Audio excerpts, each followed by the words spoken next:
All right, time to paint, people. Now it's Saturday. Saturday, painter day. I think every day is a good day to paint, but Saturday is an even extra spectacular day to paint. Why? Because it just is. So we're gonna get into painting right now. Gonna do it a live stream. I can't tell if this is a 22 by 28 or 24 by 22 by 28. I think this is 22 by 28. What is the closest ratio to 22 by 28? How about 22 by 28? Oh wait, is that 22 by 28? 24 by 36. I think it's 24 by 36. 22 by 28, an extra 2 inches. Yeah, extra 2 inches plus. So yeah, I think it's 22. 24 by 36. All right, just had to figure out the size of this. Painting here. And what are we gonna paint? We're gonna paint something. Something. I'm gonna paint my lunch and my cats. What's up, Scout? Why are you grabbing at me, huh? What you grabbing at me for? What you grabbing at me for, big guy? Trying to get my attention. Hey, what are you grabbing my face for? Why are you grabbing my head, huh? You grabbing my head, bud? Like grabbing my face?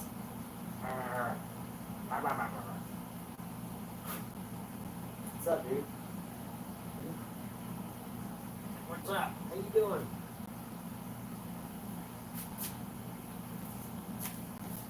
Talking to my cats. Talking to my cat, okay? If anybody's wondering, who am I talking to? It's my cat.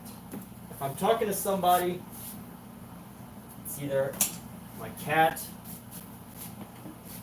my girlfriend, or y'all. But I don't think I would talk to any of y'all like I would talk to my cat, so just in case anyone's wondering. Let's get into painting.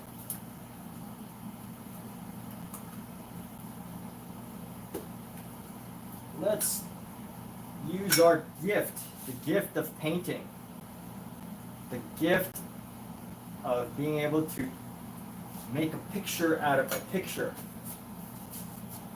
And I'm trying to think of how I can make this painting a little bit different than I usually do.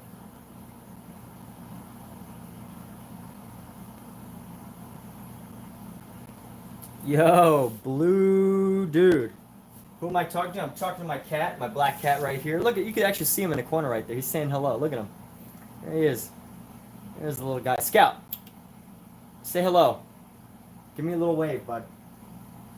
Give the camera a wave. Can you? He just meowed at y'all, so he said hello. He just meowed at everyone. You're catching him during his bath. Look at him. He's giving him a bath. Yo, the Omi. My cat is giving himself a bath. Look at how graceful he is. He lifts his legs so perfectly. Just ever so elegantly cleans his paw off.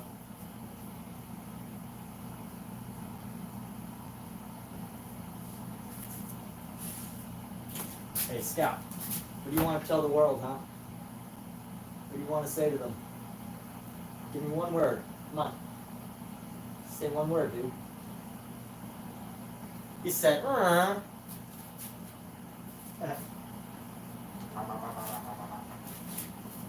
He said, So that's his message to y'all. With a higher pitched voice, he said, Isn't that right, Scout? He said something again. Did you hear him? Did you hear him? That's how humans clean themselves. Yeah, at one point. He said two things. He said, and then he said, re. What's up, dude? Say something again. Tell them how you feel. Around? You feel good? Good. All right. Let's stop talking to animals. Let's stop talking to pets and get serious. Let's get serious instead of taking playing with animals. I think that that's a perfect. This is a perfect live stream to have the title. Taking what I say too seriously may result in mental anguish.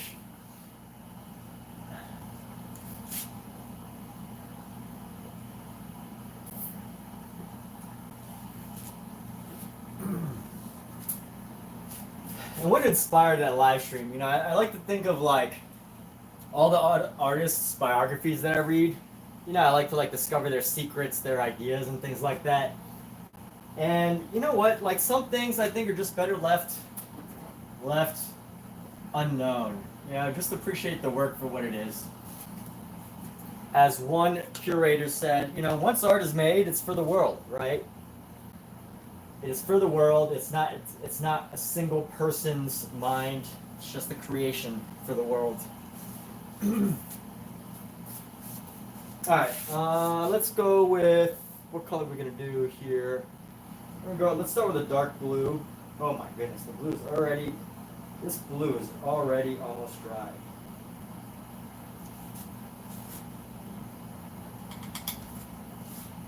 What I really should do isn't this color. I should actually.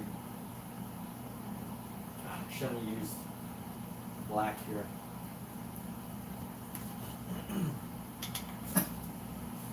So the only thing is, my only message for today as far as streaming goes, don't take my words too seriously. Alright, so here we go. We're going a quarter, a halfway. That's about the halfway point, right?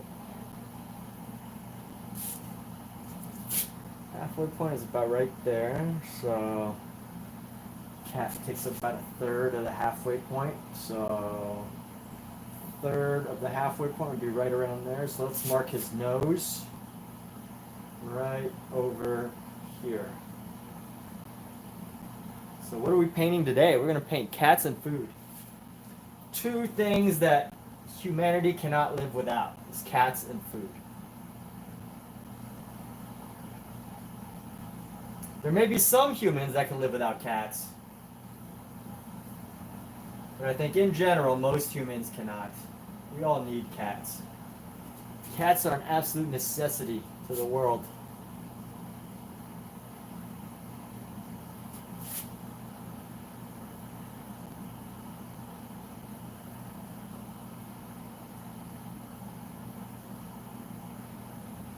Do I think that's true? Yes. Totally true. 100% factually true. Without cats, there would be a rodent problem, right? Like, without cats, where would the world be? The world would be 95% less happy. Am I projecting my values onto the world?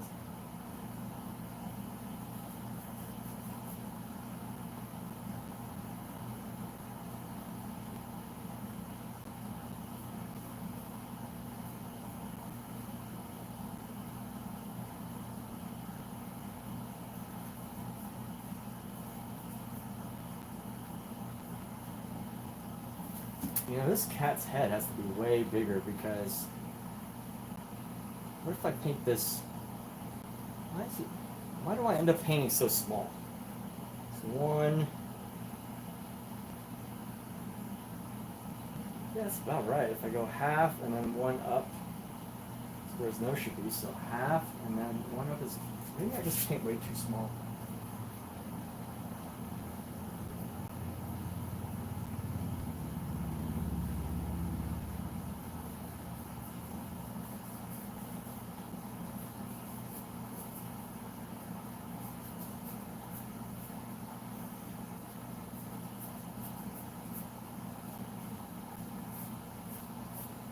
So this is just the initial sketch, people. No need to stress about how accurate it is or not.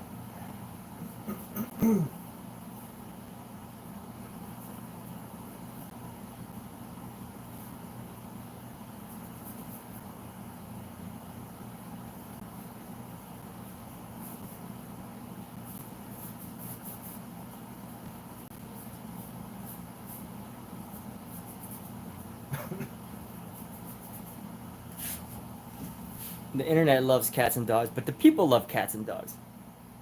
Just imagine that's how. If you say "ma," cats are supposed to come a running. Are you painting Cookie Monster eating cookies furiously? Oh, is that what this is? Yes. He's looking at me. He's like, "What are you saying?" Did you see that? He understands me. He understood me. I could speak cat, people. You see that? Oh my cat speaks meh. Meh. Yes, we understand each other. Good boy. Ah, smart man. Smart cat, this one.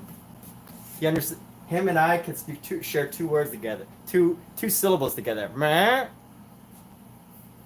But apparently that word came from Omizu, so I guess I can't take credit. Omizu is the teacher of cat language. I am just a beneficiary of the skill. I'm just a beneficiary of Omizu's cat whispering.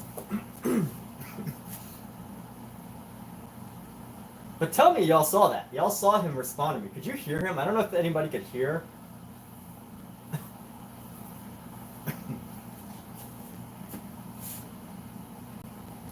See, you would never be amazed at a human responding to you in conversation. But if an animal does it, it's like, it's a miracle.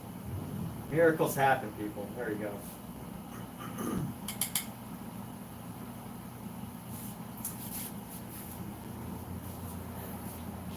You saw well, you're watching a live stream of this now. Oh, you're saying that you don't deserve the credit? Is that what you're going for?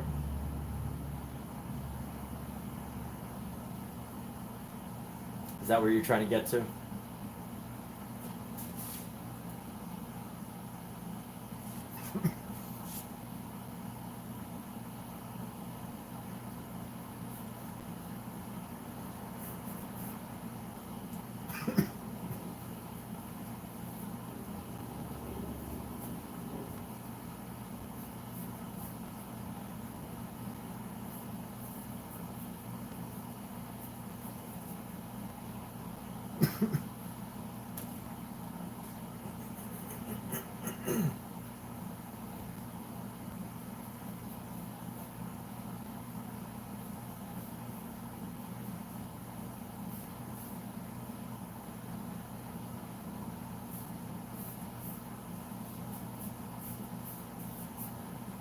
I wish I could see what's going on at this table here. Let's see.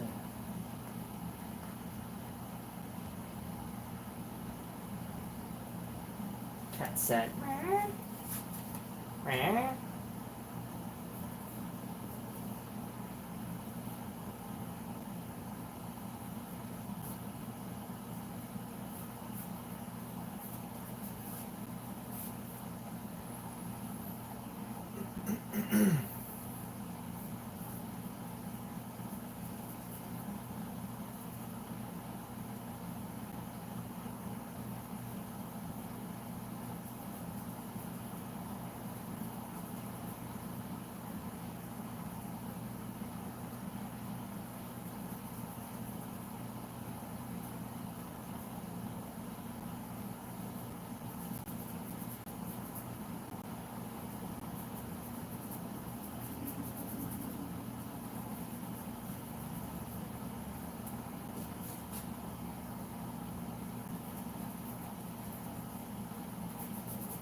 I see. All right.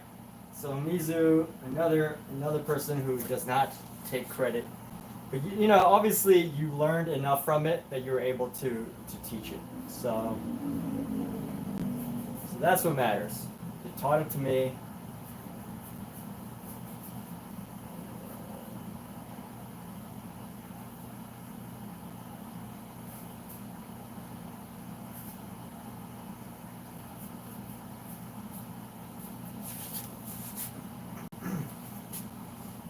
I mean, he did respond to me 3 times, which that's a sign of something, right? That's a sign that either I speak fluent cat or he speaks fluent meow English, meow meowlish.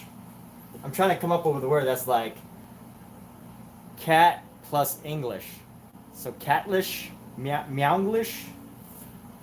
That kind of that word clashes though. So it's a little bit of a clash of meownglish. Clashes a little bit. So I'm not too fond of that one.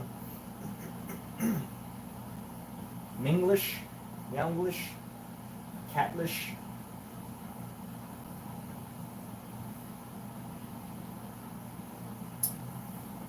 You know, sad part about painting my cat. I mean, it's great to be able to paint my cats, but I think the sad part is like, well, you know, the one thing about painting your own pets, it's a great skill to have.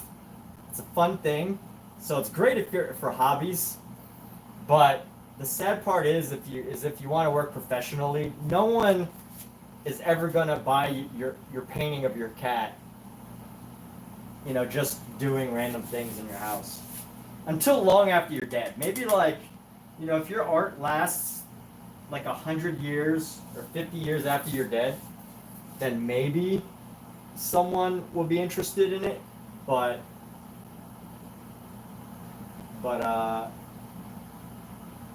you know, when was the last time someone was like, "Hey, I want a painting of your cat. I'll pay you really good money to give me a painting of your cat," right? No one ever says that.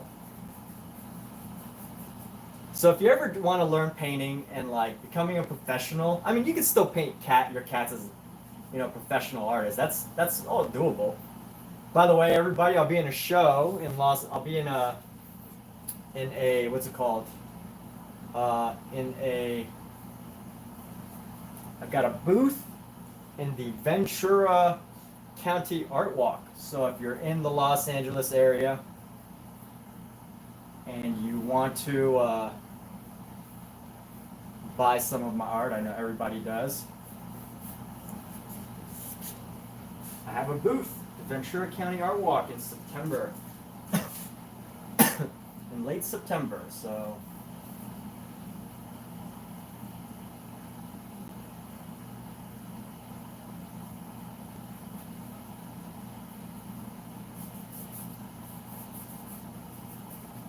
No one cares about your cat until they start to care about you. Until the world actually listens to what you have to share artistically.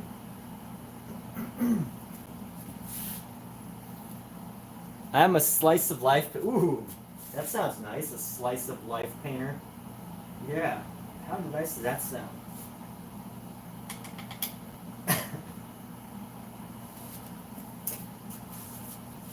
Do we actually know any slice of life artists who were successful in their own lifetime?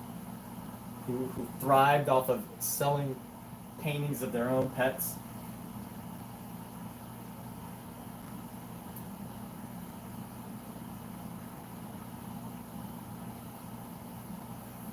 But if you ever want to paint just as a hobby, I would highly recommend picking up painting just to like paint your own pets. But not necessarily if you want to work professionally. Unless you know how to get famous and very well known for your paintings. Or you're really good at like publicity. I think if you're good at publicity, that could work too.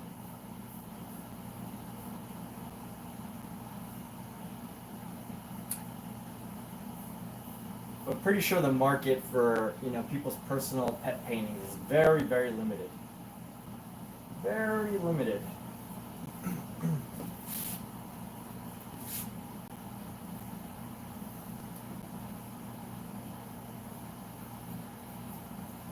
I give her some longer pause.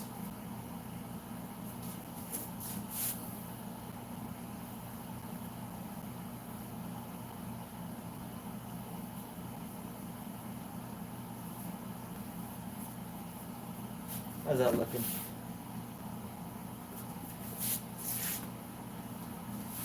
I'm going a little bit longer on the pause here.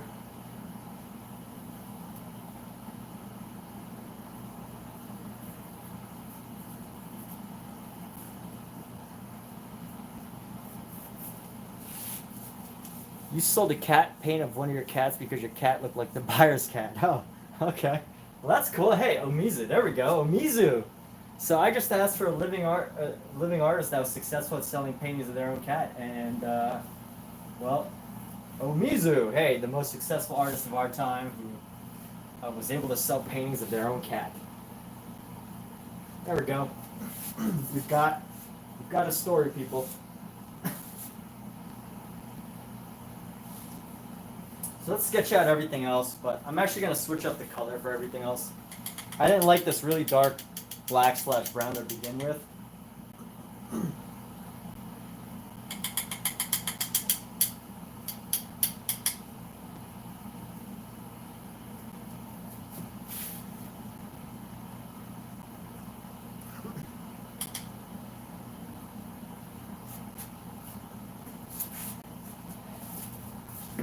Oh wait, this needs to be covered up with a...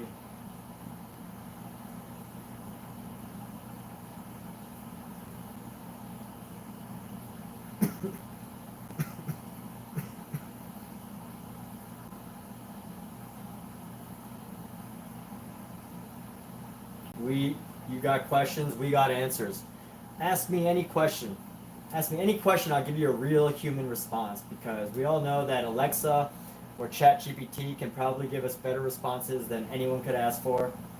They know everything about everything that's ever been recorded, but they can't answer like a human can. Isn't that right, Alexa? Yes, that's right, because they're not human.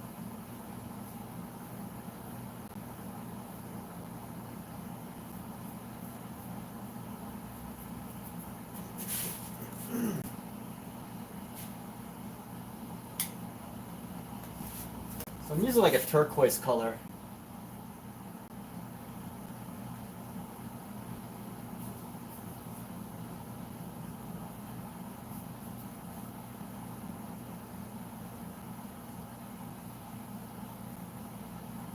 I'm just marking off some spaces here.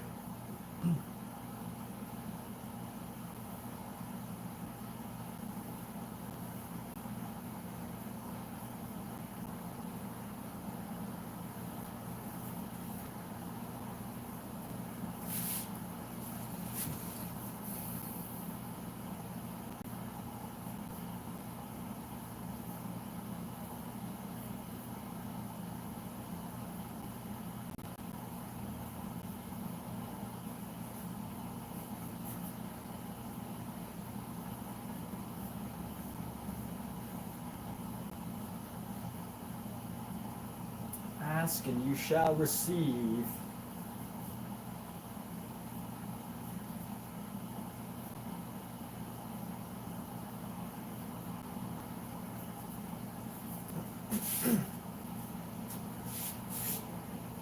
All right, going in with this turquoise color for underpainting.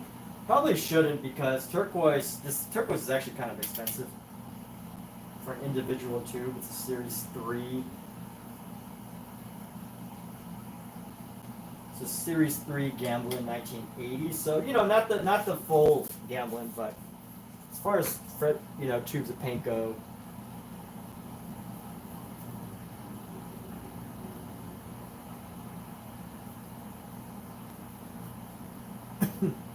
individually.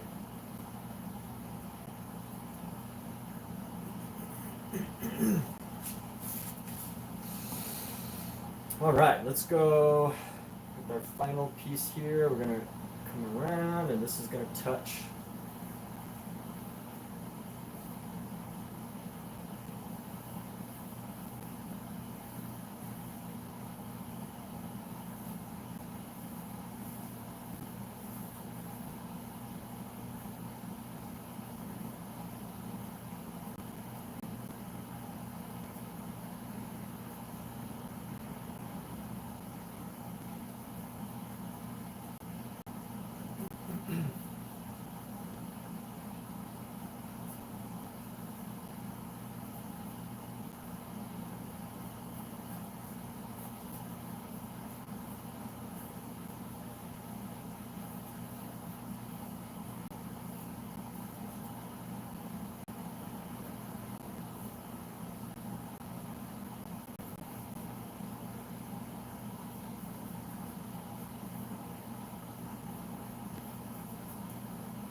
let's see, we got some more stuff going on over here.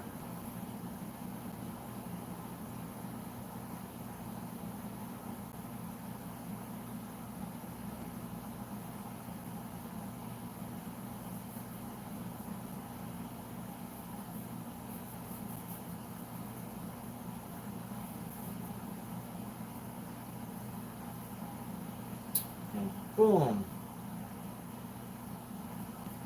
Boom, just like that. Get down on it. Get down on it. So just going through the initial sketch phase. It's pretty easy. I already had this underpainting. I did it from the other day. I pre-prepared it, knowing that I was going to paint on it eventually. I like the idea that all of my paintings somehow have this abstract painting underneath. And one thing I'm going to work on here, this is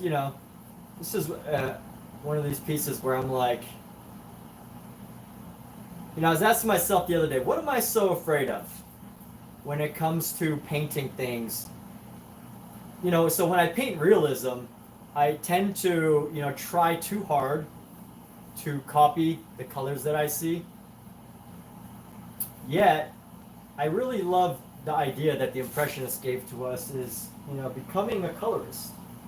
The reason why use paint if you're not going to color, right? If you're not going to find unique colors and everything. There's tons of reasons, right? Lots of people have their reasons for why they paint, of course. But my point, what I wanted to get at was I really wanted to take this idea of being a colorist. And I often neglect that, and I ask myself, like, why the other day? And it's like, and I'm thinking, because I want the YouTube viewers to be like, oh wow, he can do realism. I'm trying to impress y'all. I'm trying to impress the YouTubers by making something look realistic. And you know what? That's not the way. That's not a good way to go about creative thinking, I think. I might be trying a little too hard to make YouTubers happy, make the viewers happy. People on the internet, they will always, non-art people on the internet will almost always be impressed by being able to make a painting look like a photo. That's always going to impress people, I think. Maybe not non-artists, depending on how good of quality we're talking, but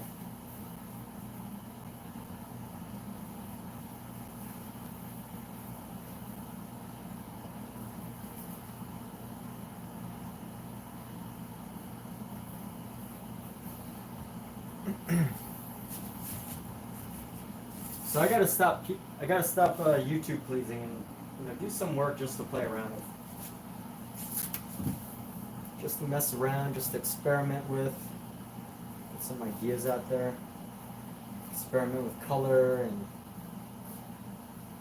and all these things.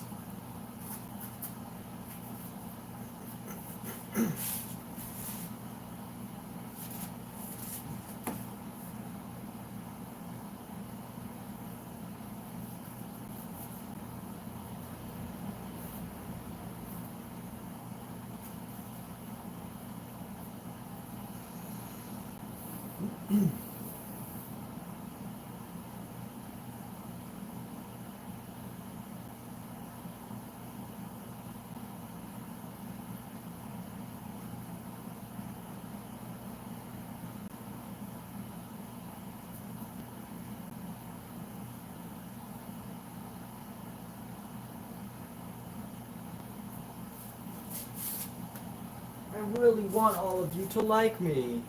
That's why I do realism and don't experiment more.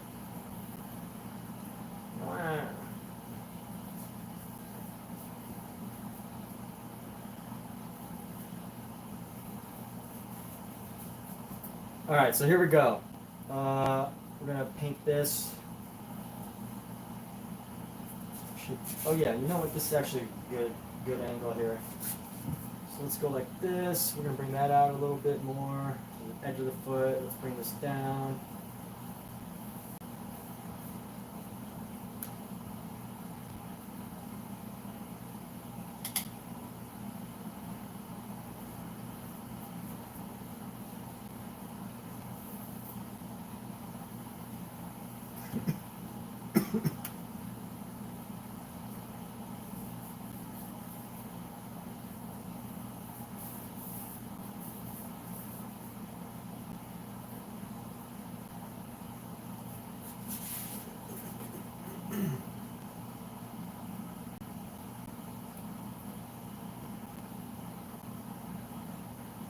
All right, and where do we go from here? Let's see here. Well, slice of life. Slices of life. Ah, slice of life artiste. What good branding? The slice of life artist. When you lack creativity and you wanna just paint stuff, call yourself a slice of life painter. Only painting what you see. Kidding. Just kidding. I gotta remember, so whether you're watching on YouTube or Amazon, I just want to note that my Amazon streams are titled something different than my YouTube streams. So when I paint on YouTube and when I say stuff, I feel like my YouTubers get it, but, or, you know, when I'm talking to y'all on YouTube, you get it. But if I'm talking to people on Amazon, you know, someone watching Amazon Prime, and then suddenly they like flip to this show, and then they're like, "What's this guy talking about? Is he making fun of artists? He's a horrible person. Why would he make fun of art? Art is the soul. Art is about humanity. Art is about love and expression and deep philosophical ideas. Why is this guy making fun of art or artists?" And I mean, maybe I kind of am in some ways, but like from a place of I don't know, what would I call it? Like maybe a little bit critical, but not in like a horrible way, just a little critical. In a joking way. Does that actually work? Maybe not. All right, so let's start with flat brush here.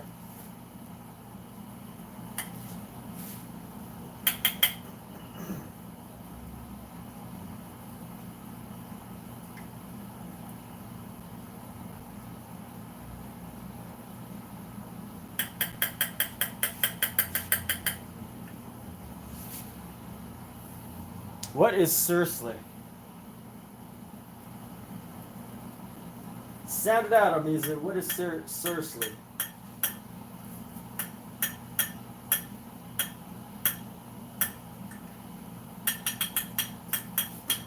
Without any vowels.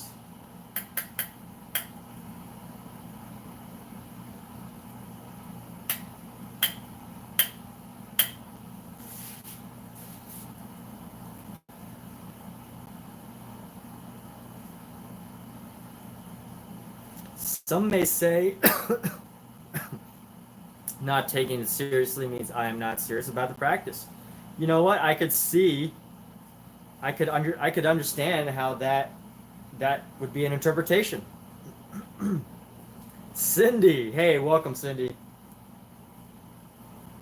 Welcome, and thank you for explaining to Omizu what srsly means. Thank you. Welcome.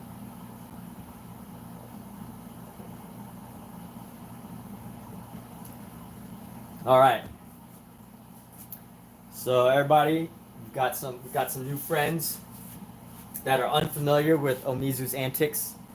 So that said, just know that Omizu's antics are a bit outrageous sometimes. He's a very outrageous person. And I'm trying to decide right now, like, you know, how seriously do I want to make this painting?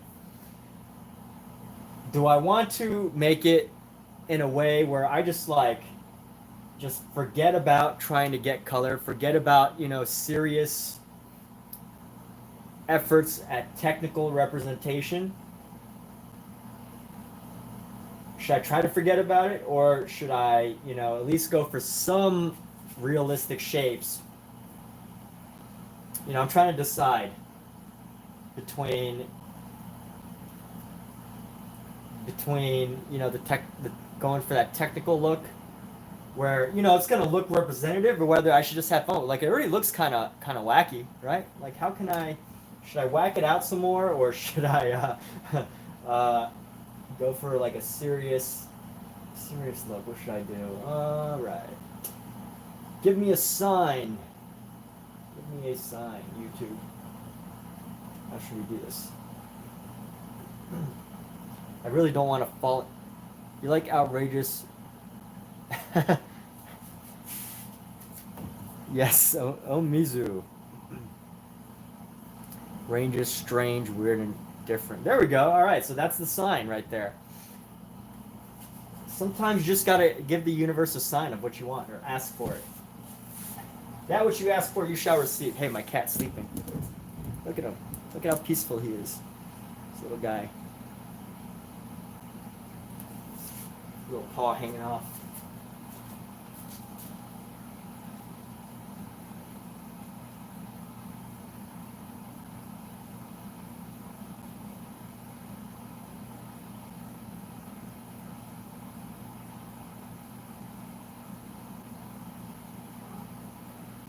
Boy, what is that supposed to mean? Huh? What's that mean, bud? I put my head on him and he went, He's like, don't bother me, dude. I'm trying to sleep. All right. By the way, well, I haven't seen the name Cindy. Cindy M. So this is a fairly new name, so welcome. Are you watching from a television, or were you scrolling YouTube until suddenly a wild painting appeared?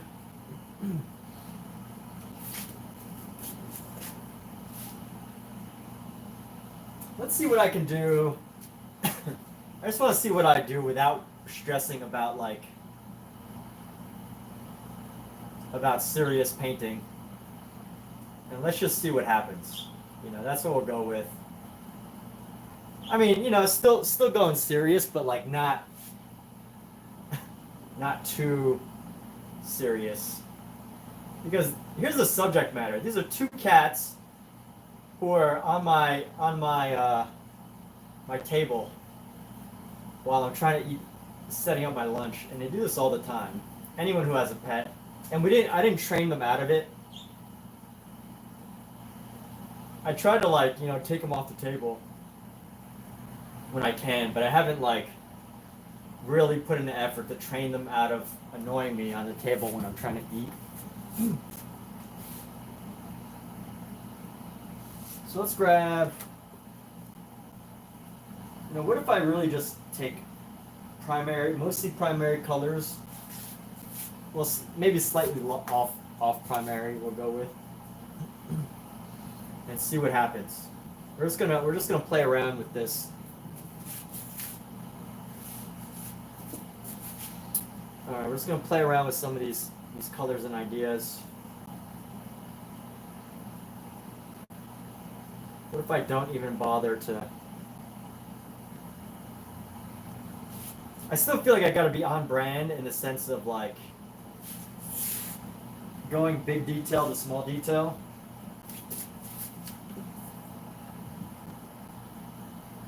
But I'm really interested and curious in how this painting specifically will turn out, because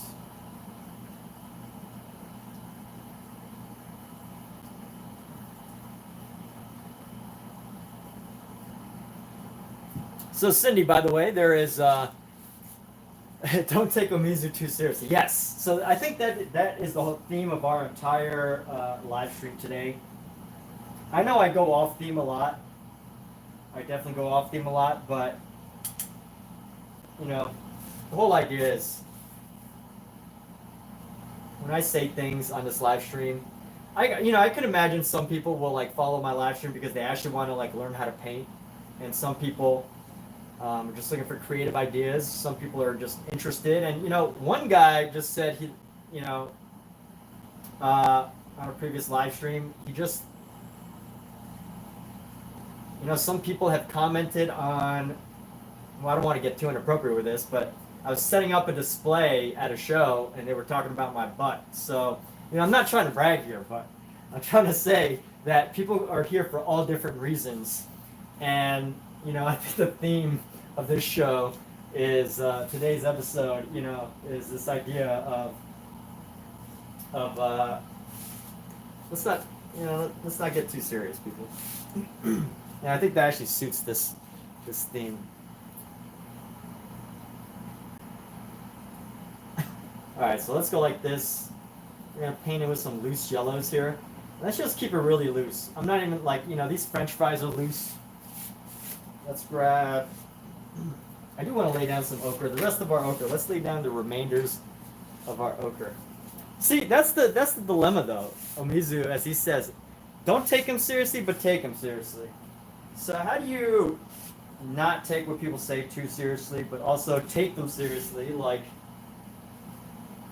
I could imagine that I could potentially lose a customer one day because they're like, oh, I saw his live stream and it's titled "Don't Take His Art." So it's actually not titled "Don't Take My Art Seriously." It's actually just titled "Don't Take What I Say Too Seriously." But someone could totally interpret this as, oh, he said in his live stream, "Don't take his art seriously. He's not a serious artist, so don't buy his artwork." I could see that being interpreted, and that's fine. If that is somebody's issue, that's okay. It happens. People will misunderstand the way you say things.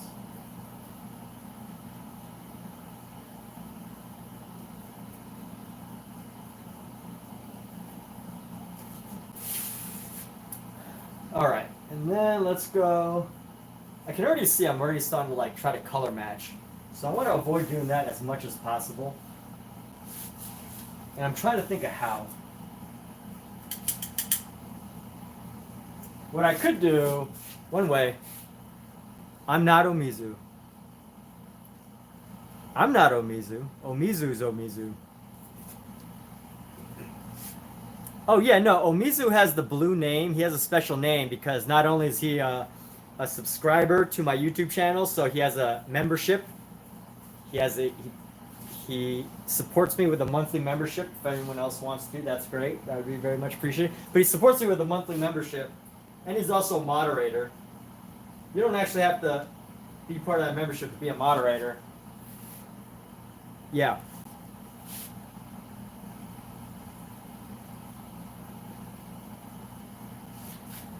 You don't actually have to have a membership to be a moderator.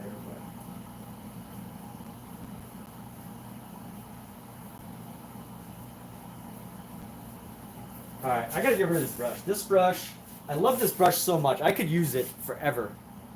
Like over and over and over. And I need to switch it up. Just being too dependent on this. So Cindy, what are some art that you've seen recently that you really enjoyed? Do share some interesting ideas.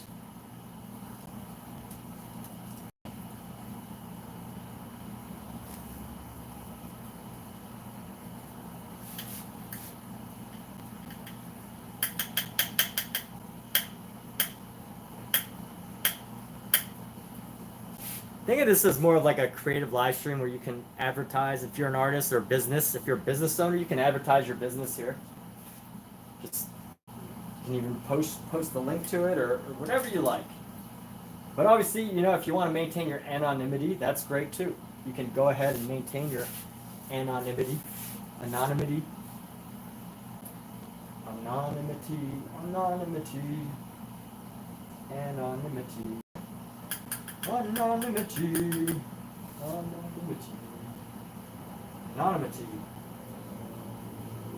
a manatee. Anyone ever see a manatee before? Manatees are really compelling and interesting creatures.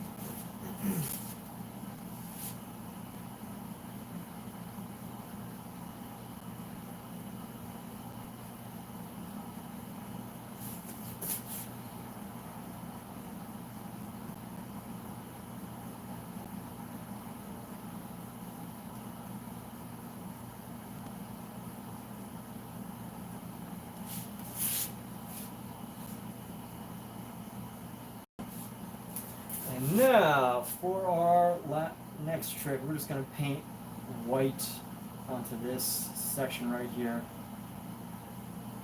Can everybody tell what I ate for lunch now?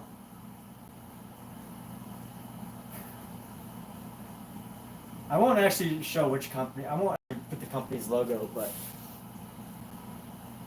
this is what my cats do. When I have food, they just stand over my food. Usually they're sniffing at it, but I was able to get them to look up for a second. Let's go like this.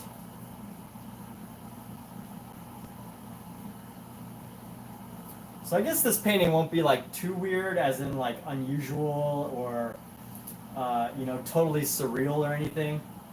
But the way I painted it will be a little bit experimental, will be a little bit not totally accurate. And let's just see where it goes.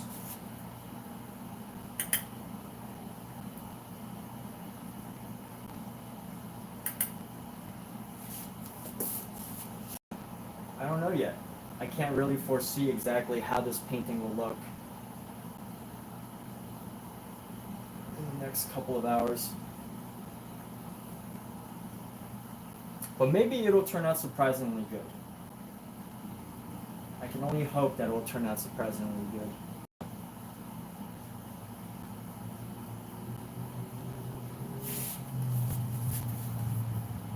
Anonymity.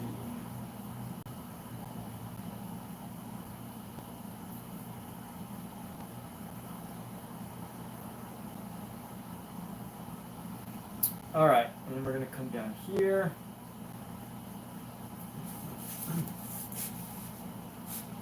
Let's try to find some yellow with some pink. What I would really like is like a good orange.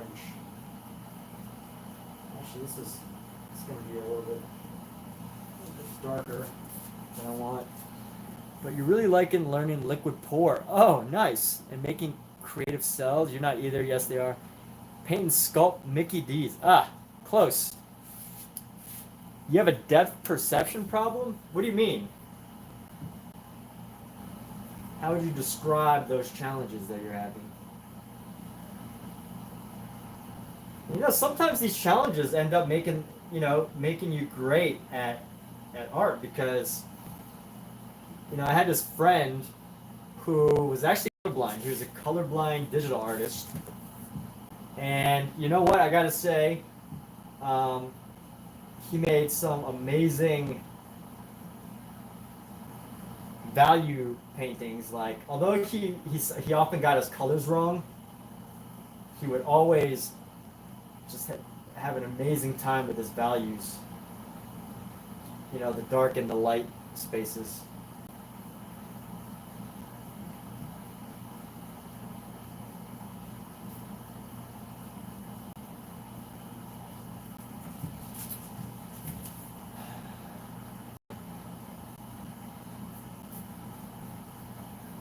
But let's see what happens when I don't try too hard to get all the colors right.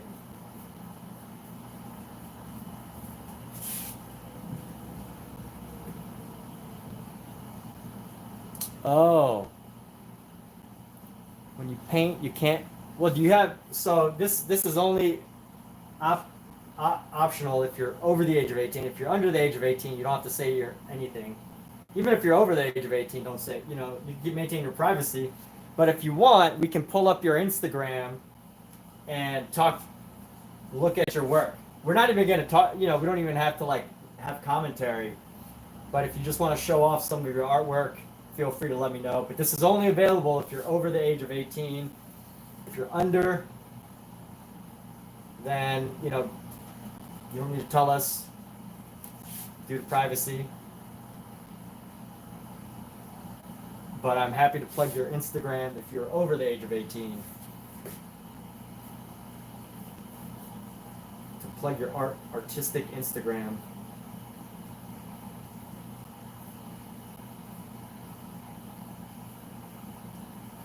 I think I need some oranges. Let's grab. And interestingly enough, I have some oranges that I just haven't used.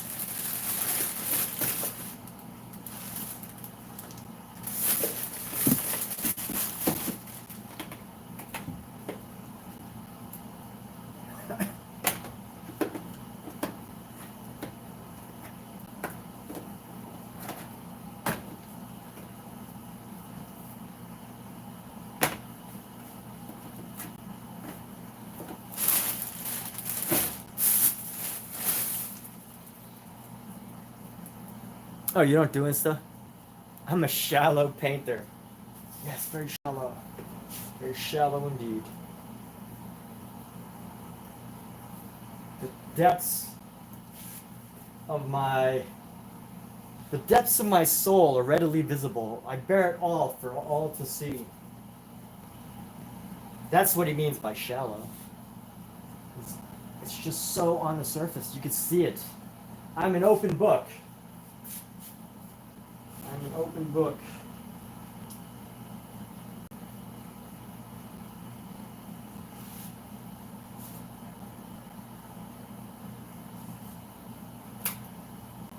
Of course, that's what Elisa means by shallow, right? Is that I'm an open book. I leave myself. I bear my soul for all to see.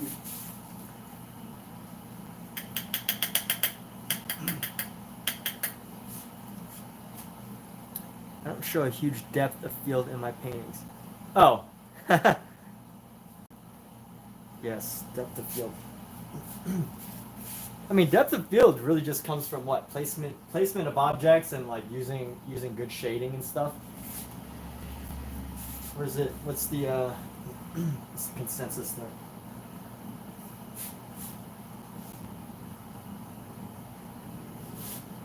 That's what Omizu meant by shallow. He wasn't saying that I was a shallow person. He was just saying that my art appears very shallow.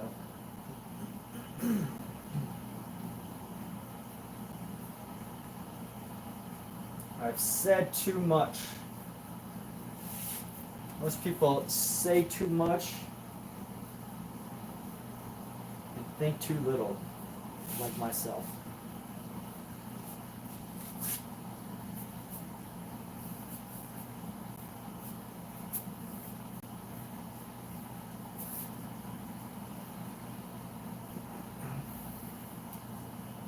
You love seeing details, fine details? Ooh, well, this is not going to be one of those paintings. Maybe it will. You never know.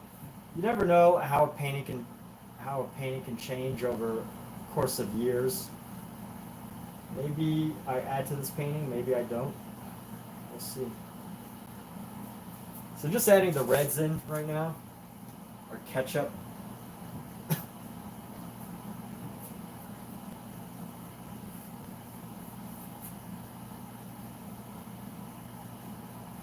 I gave it away. I gave away what I was painting.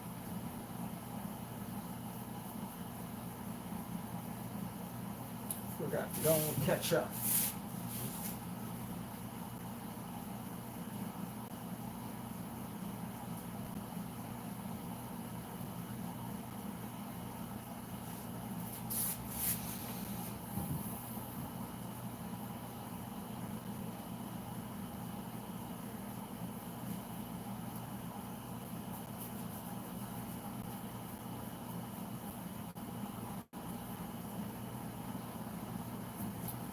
Yeah, it's really interesting when people can create the illusion of depth in their artwork. But I guess as a sculptor, I mean, you probably got some really, everything has depth, right? So that's pretty good. You don't have to worry about trying to create the illusion of it because it already is there, the depth.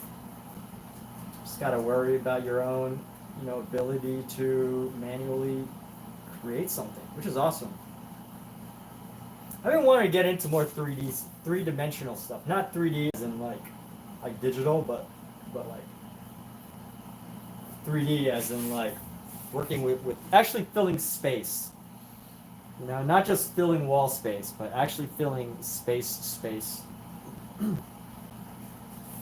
I think now's a good time to start thinking of color. I think the colors, maybe I should wait a little bit because I'm seeing the cats, they're black. I'm seeing a lot of like warm colors here. So maybe blue might be the best for our background. I don't know yet. We'll find out shortly or soon enough. Or maybe in a couple of hours. I don't know. We'll figure this out as we go. I'm still discovering how I want to paint this.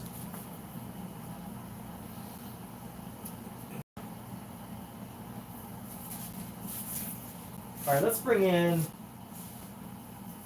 our black here. So I will paint my cat black because he's a black cat.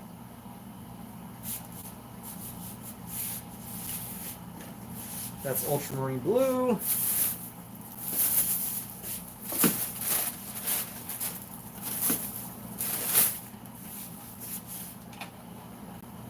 And here's some great time. Don't paint a background. That's a good idea. No, do what I love. Give it away, give it away, give it away now. Yeah. All right. So, this is what we're going to be playing with. Here's a little fun thing to do. Gonna go do a little product demo right now. So we got this. And we got our device here. This is a they actually call this a toothpaste tube roller, but honestly this is horrible for toothpaste because it rusts.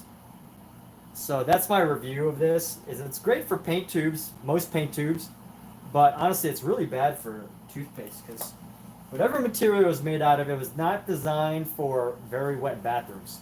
And I have a hole in this, so I have to be careful not to squeeze so much out that, it just starts to squirt all over the place.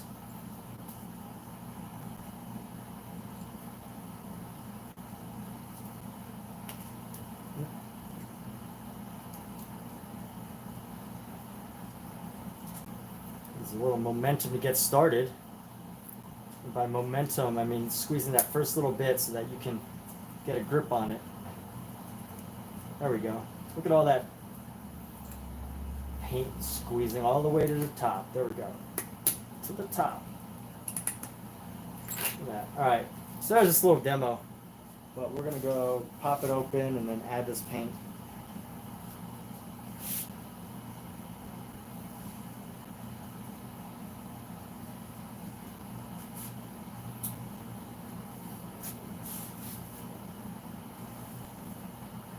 That's actually a good idea, Miza. I might have to take you up on that offer. Sounds like a great offer. $1 million for this paint. Look at him. Look at him turn. Look at him twist and turn. What's up, Scout? Around?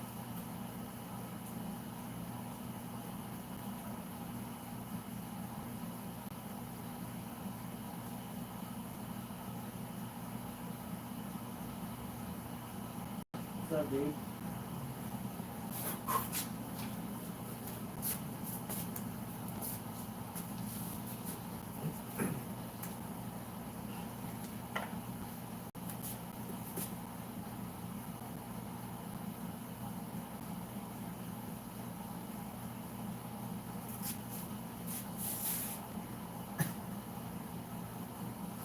Let's try to find a bright orange here. I want to get a nice bright orange. So we're going to take our yellow ochre, bring it right there. Grab our quinacridone rose, and then yellow ochre. Let's try to mix that all together to see if we can find a nice bright orange.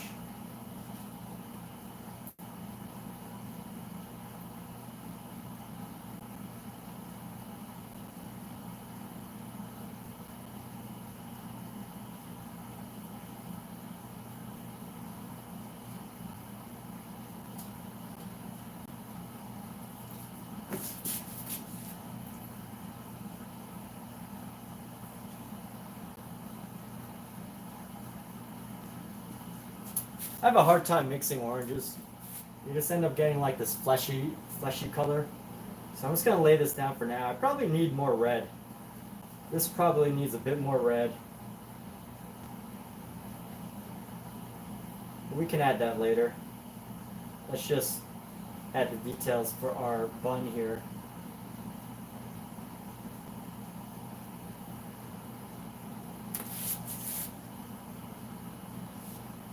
Well, you know what? Quinacridone rose is actually more of like a purple, like a very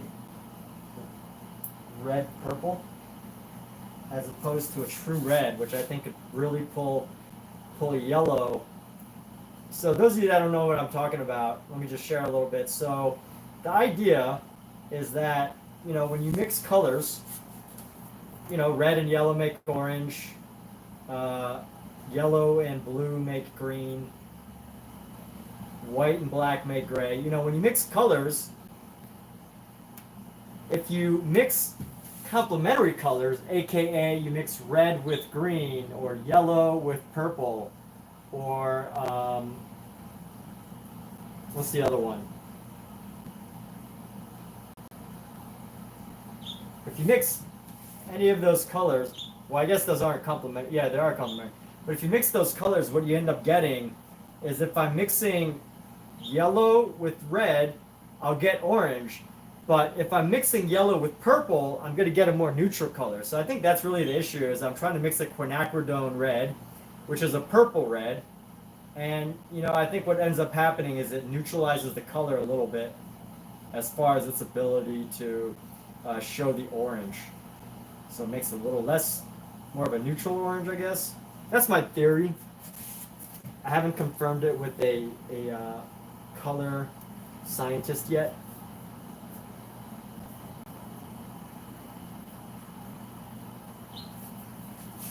Maybe one day I will. Where's my color scientists at? What do you do when you have tons of paint and you get bored? Omizu's a color scientist. Oh, how could I forget that Omizu's here to tell us everything we could possibly ever want to know about art and painting. Omizu is here with all of the answers to the creative life and living. That would be a great TV show. The Creative Life with Omizu. There you go. Creative Life with Omizu. Straight from the mind of Omizu Paints.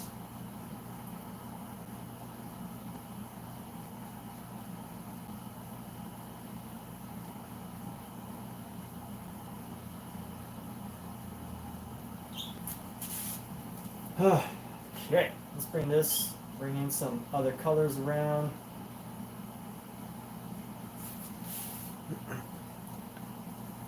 Why am my cats getting fast food?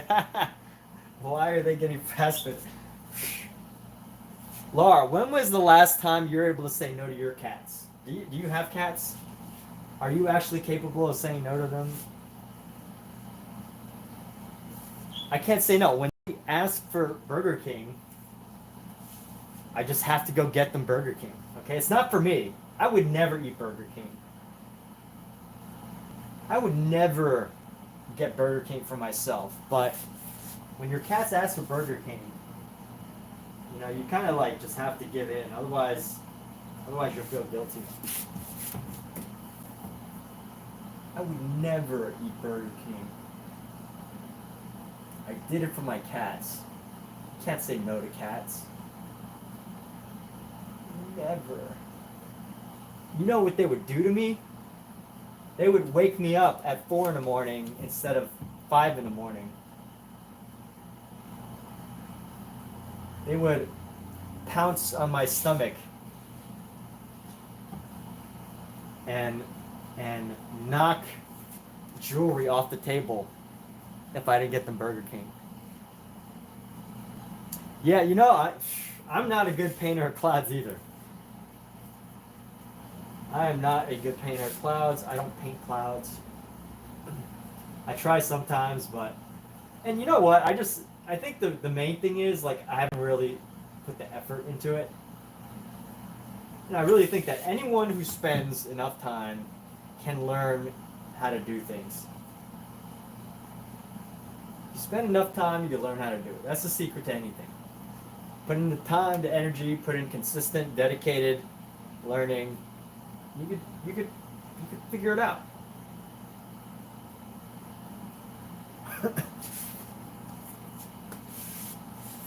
Anyone can do it.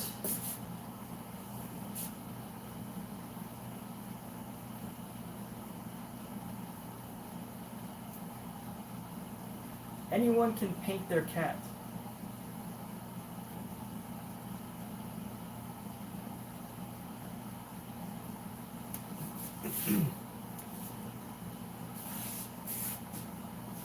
Next time I'm gonna paint the salad. The salad seems much healthier. But here's the problem: when I paint with green, I don't usually like.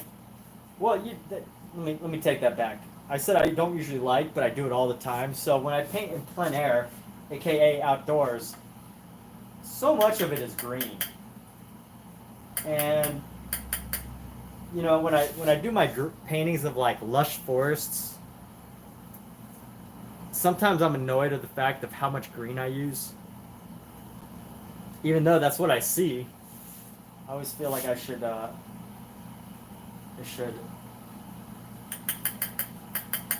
something different than just painting green. So maybe next time I should just paint it blue.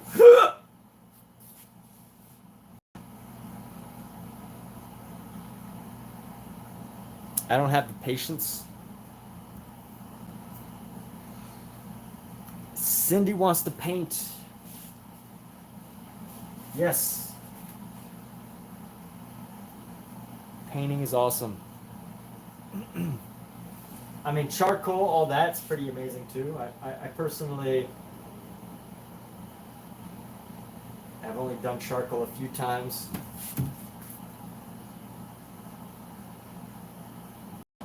But not in my adult life. And I just remember it being so messy. Just a really messy material.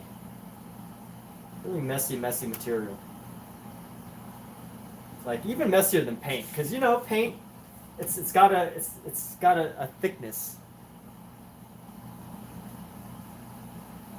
It's got a thickness. It kind of holds its structure. It's an amorphous solid. Alexa, is paint considered an amorphous solid?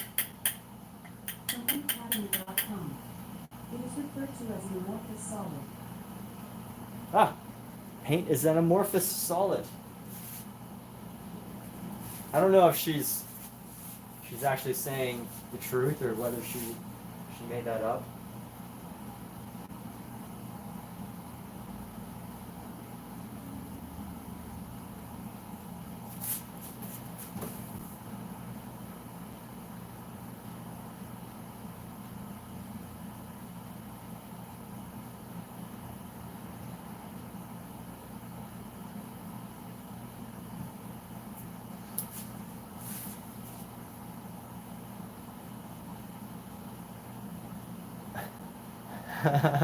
Yeah, I think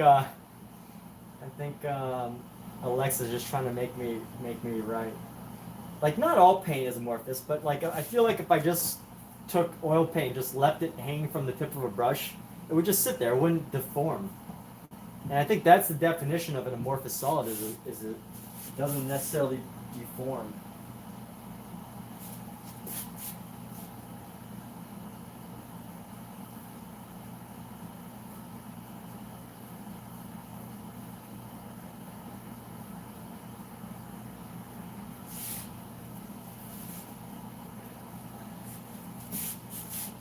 Oh, Mizu says I don't have the patience to paint clouds. I don't know. I feel like if I actually study the technique to paint clouds, I don't think it's a patience thing. I think it's more of like, I think it's a technique thing.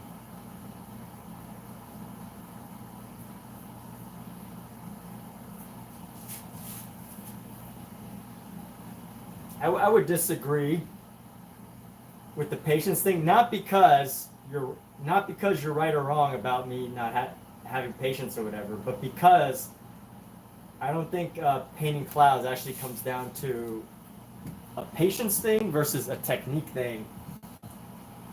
And then beyond that, I think it comes down a lot to, do you like painting clouds? Do you actually enjoy painting clouds? Because if you don't enjoy painting clouds, it's going to reflect in your artwork. Do I like painting my cats and my lunch? I wouldn't say I like it every day, but today I do.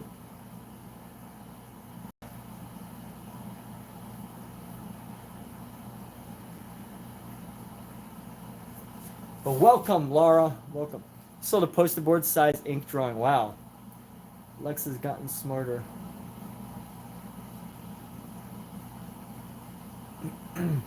Mizu. Very selective about what I want to paint. No patience for things. Yeah.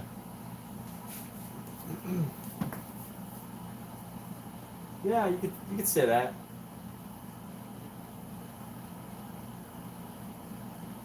I really believe that everyone is fully capable of learning almost anything. Almost anything. But some people will have an aptitude for something. Some people will have a tremendous interest in certain things. Like every single human being on the entire planet, almost. See how I contradict myself? Almost every single human being is gifted with the ability to read, to write, right? Like, we have the ability to, but whether we access that ability, whether we end up using that ability, that's the difference, right? So every human being has the ability to jump, to skip rope, to play chess, to maybe not become the world champion, but we're all gifted. All of us are gifted with the ability to be an artist on YouTube.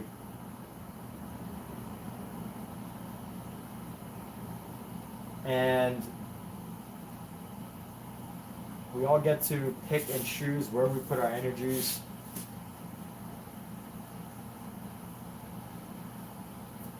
And if you so choose to put it into painting, to sculpting, to whatever it is that makes your soul sing, whatever it is that makes your heart beat, and wherever it is that you choose to lose yourself in, whether it be painting or something else, that is the activity. That is where your hidden talents are. Where your hidden talents are. But we all have that's the scary thing though, as human beings, I think we're all so gifted. Right? Every single human being can paint and sing and dance, do all these things. But the challenging part is finding that one special, or maybe 10. Maybe we're all gifted with at least 10 things. That's my theory. We're all gifted with at least 10 things because over the course of a lifetime, every human being could probably master 10 things. Even though they say, master one, I think human beings are capable of mastering at least 10 things, right? 10 languages, 10 activities, 10, I don't know. Where am I going with this? I don't actually have evidence of it. This is a theory that I just made up just now.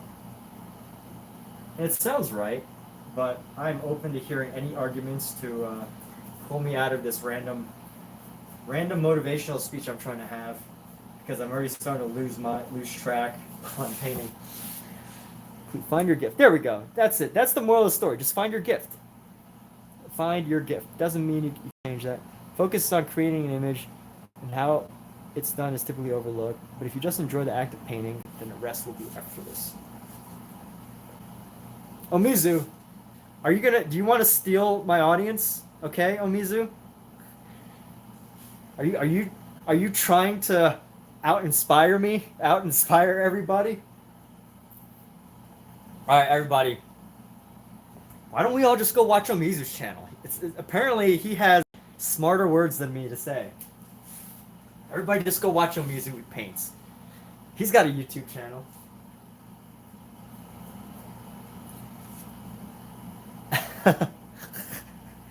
Everyone just go watch Omizu, okay? This might as well just be the Omizu Chats channel. I'm just here just to fill the space between Omizu saying really smart things. Yes.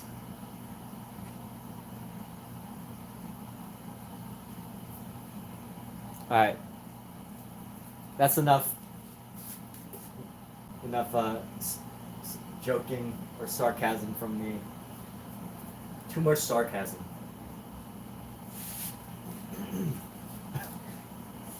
I found out that sarcasm isn't really a good quality. Very late in life. Maybe a little too late in life. Because, the way people communicate, unless you're close with them, unless, you've been communicating for like years and you've built up a relationship, like sarcasm can be very difficult to detect. And, especially like if you're like, just not able to detect it. Some people just can't tell sarcasm from anything else. Especially if the person isn't like actively making voices, their sarcastic voice, or like exaggerating things. If they're not good at exaggerating, their sarcasm could be really, come off really, really wrong.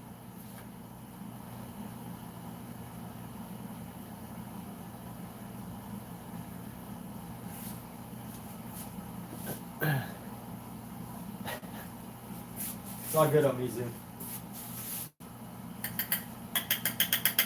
All good, dude. I'm just joking. You don't have to explain yourself. Just kidding. That wasn't me getting angry.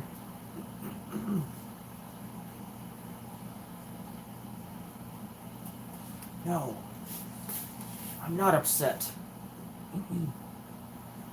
Alright, trying to think of what would be a good color surface. Because there's a bag here. And I want to make it look like there's actually a bag. But you know what, before that, let's get into our white. I want to grab some of this white here, mix it in with our turquoise. I really like this turquoise. We're going to get like a very light turquoise for our white areas. So, for all the areas that have like lips, the lips of things.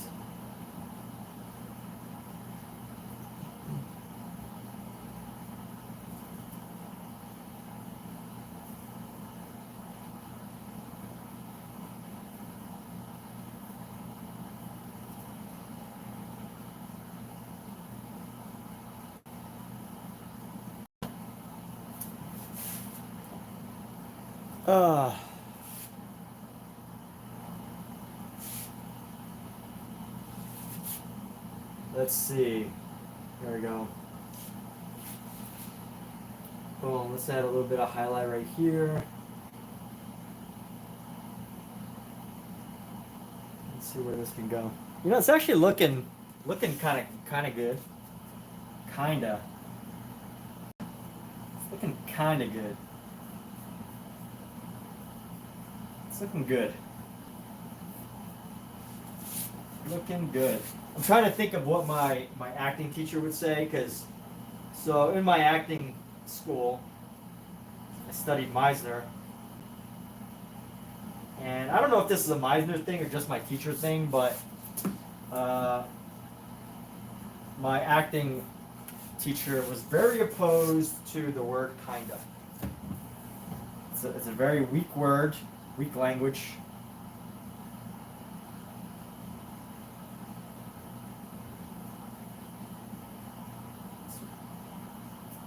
And you know, it's very non-specific because you can't kind of do things. Like you either did it, you're either doing it or you're not. But maybe it's only specific to acting because, like, you know, in acting, like you can't really kind of, you can't, you know, in like the real word, you can't kind of cook, right? You're like you're either cooking or you're not. You can't kind of just do things. But maybe if it describes the quality of something, it's kind of orange. I don't know. I wonder if that's a feasible way to, as a descriptor. My acting teacher would probably say no, and he'd be very disappointed that I used the word kinda. But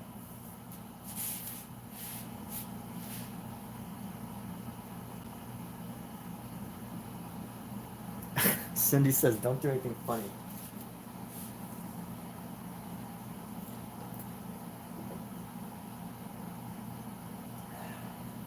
All right.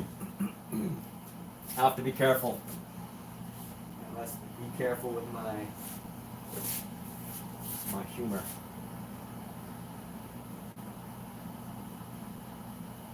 Here we go.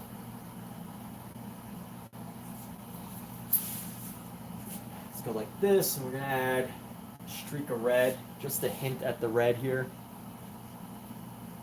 Let's actually add some red into here, some like bright red in this section right here, and right into here. And what do I add? All this stuff like right here is just,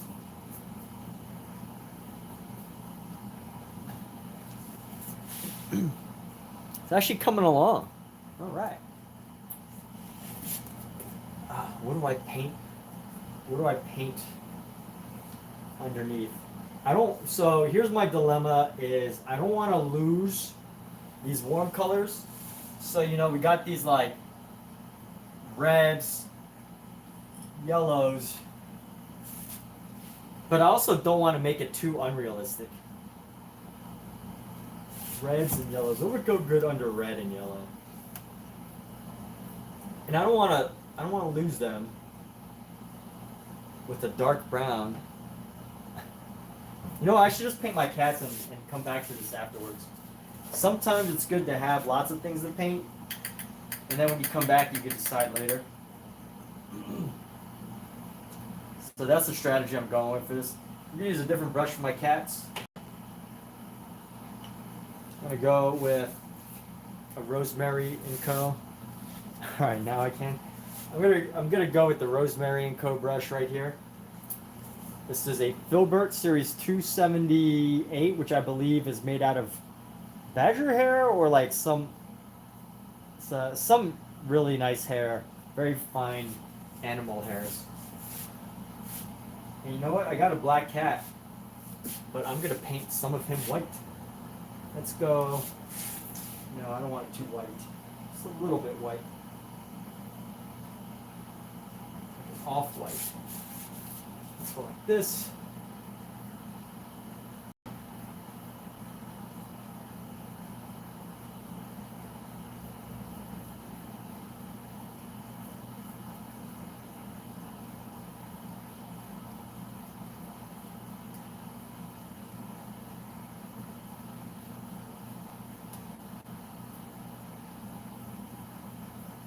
Painting, I find painting black cats to be an interesting thing because, you know, black cat is never just black, except if you know, see them at night and it's totally dark in your lit bedroom and just a little moonlight's coming in.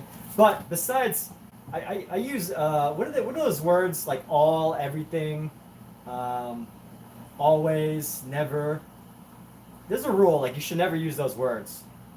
and I use them. I've been using them more frequently, I've noticed. But when I see black cats, I rarely ever see just a black cat. At least when I see my cat, right? Like I see my cat right now, like he's got a little bit of white, right? Like this is like a blue, right? This little edge, the light shining on the edge of him is like blue, and there's like this little hint of white just on the top of him right here, and then like around here it's like all, maybe it's blue, maybe it's black, and then when I see him in different color lights, he's got all these different colors, and that's what I mean when I say a black cat is never just black. He's got all sorts of different variety of colors.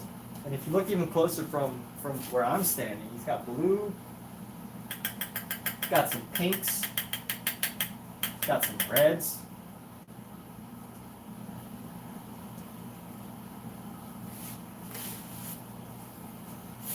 But definitely the majority of him is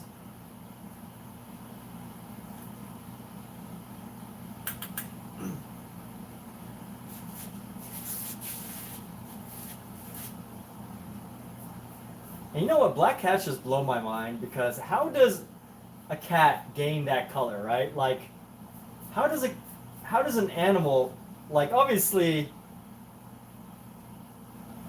lots of animals do. Like leopards get black spots, zebras get black stripes. There's panthers that are black, the black bear. But like, it just blows my mind that any animal in existence is able to just get this like totally colorless color. No color. Just black. Everything color. Everything and nothing color. Am I saying I don't see color? No.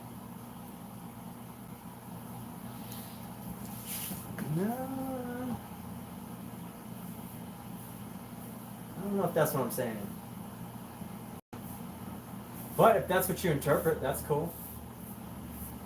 You can interpret away. Interpret away.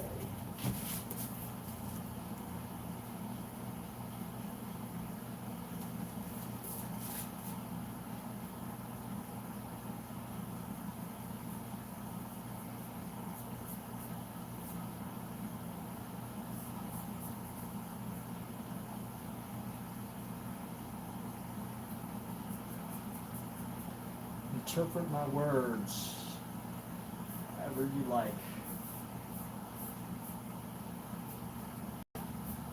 Okay, so here we go. We're going to go in and just paint the areas where...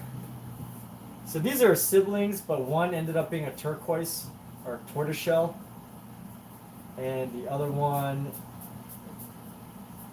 was just totally a void cat. A keeper of the void.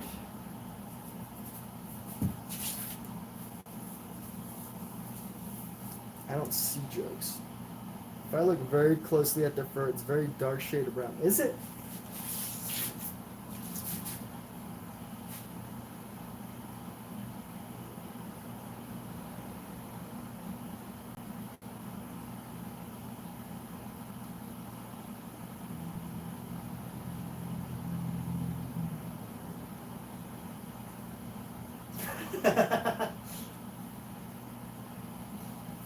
I don't see the brown. I only see the brown when the light's on them. But here's what I thought was so funny. So, I was looking at my cat and he didn't realize I was sitting there. And I poked him with my nose.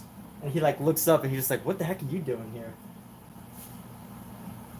But here's the funny thing is cats do that to you, right? Like, you'll just be sleeping and suddenly you'll wake up and they're just like sitting right next to you on your pillow. Or like they're sleeping on top of you and you just somehow didn't notice. Cats do that all the time. Cats are funny creatures. Alright. And then it's like, what would I do if I didn't have cats to paint? What would I be painting if I didn't have cats? I don't know.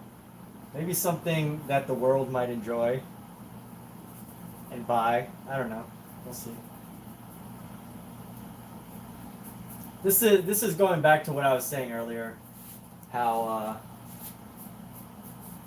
paintings of your own pets and things that are personal to you are a little hard to sell.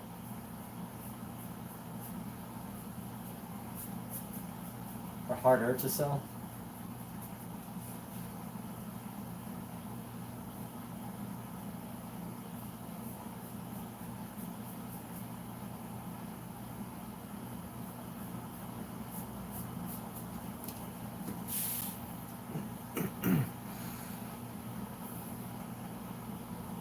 You finally figured out who this painting reminds you of? Eric Fischl. Let's see. Let's all look up Eric Fischl. Look at Omizu comparing me to a known artist. That gets you points, Omizu. Fake internet points that don't even have a symbol. Like on Reddit, it's not even like an upvote. Oh crap, my phone's about to die. Plug it in before it goes. Let's go. Just in time, 1%, baby.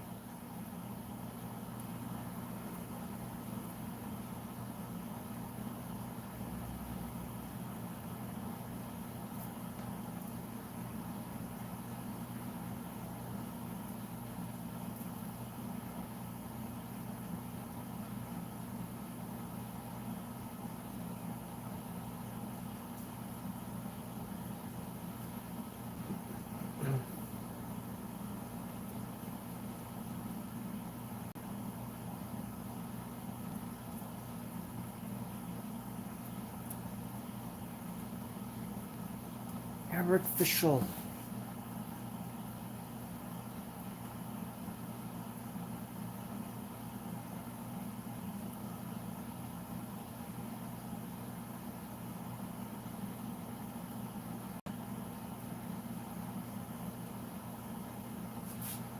Oh yeah, okay, looking. Oh yeah, you do get XP for chats, you're right. You know what? I will say that Eric Fischl is even freer than I am as an artist. Because I think Eric Fischl would have been done by now.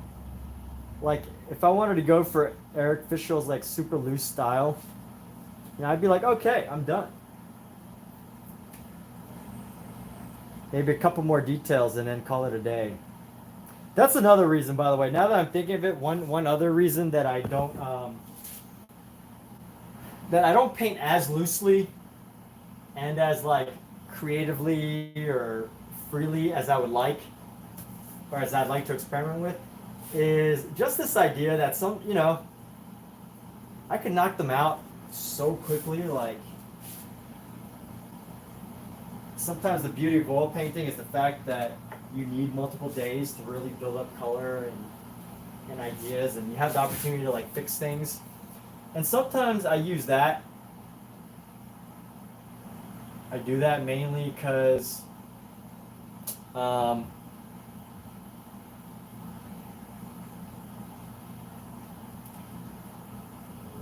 if I painted abstractly, my entire apartment would be filled right now. And I simply just cannot paint. Like, I would be so productive as far as quantity goes, as opposed to, when I paint semi-realistically and spend like extra time on stuff, there is a part of me that, has to slow down and whatnot. But if one day, or when that day comes or whatever, I get enough space to just pump out tons and tons of abstract art pieces, I will. I think of abstract work as this like mind-expanding luxury. If you can paint abstract work, that is a luxury. Because most abstract work, I think, could be done in a matter of like an hour. Most abstract work. Not all abstract work, but most. And I just think that, if I was pumping out paintings in the course of an hour, I would probably have my entire apartment would be filled by now. Let me just think. I've painted about 1,200 hours live streamed. So I've done about 1,200 hours of live stream painting. And I would say out of all those, how many paintings would that be? That'd probably be like, actually, you know what? Wow. I don't have 1,000 paintings. I only have like maybe 100. Have I really painted that many hours? It almost feels unreal. Let's just say 1,000 hours.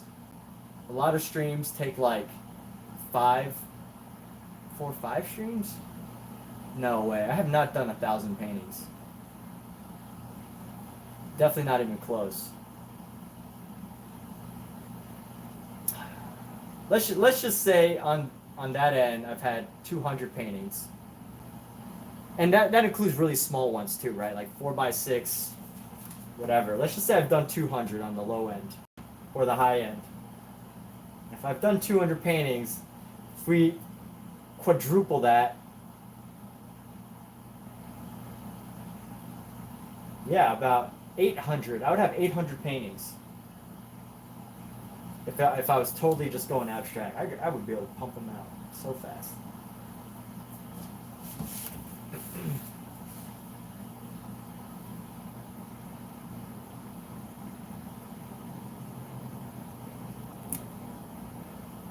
A lot of younger artists paint like him, like Eric Fischl. Yeah, I do see his style a lot, right? Like the single layer, right? Single layer of acrylic or oil paint, not building up their colors. I see that a lot, actually.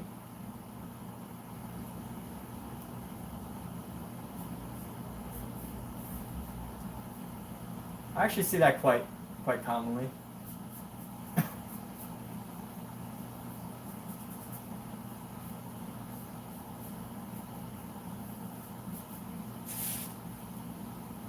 Look at her eyes. Pookie, what do you think? She's sleeping. My kitty is sleeping. She's taking a nap while I'm working. Oh, the only reason why this eye looks bigger is because she's got like these markings around her eyes that makes her look like she has these big white eyebrows, like an old man. Oh, I shouldn't talk about looks like that. But she has these big white eyebrows, big orange eyebrows. Shouldn't talk about people like that, right? But anyway, let's go into here. Let's just fill in our cat here. Fill in this cat into this section. And let's go into the paws. We're going to get some black into her paws here.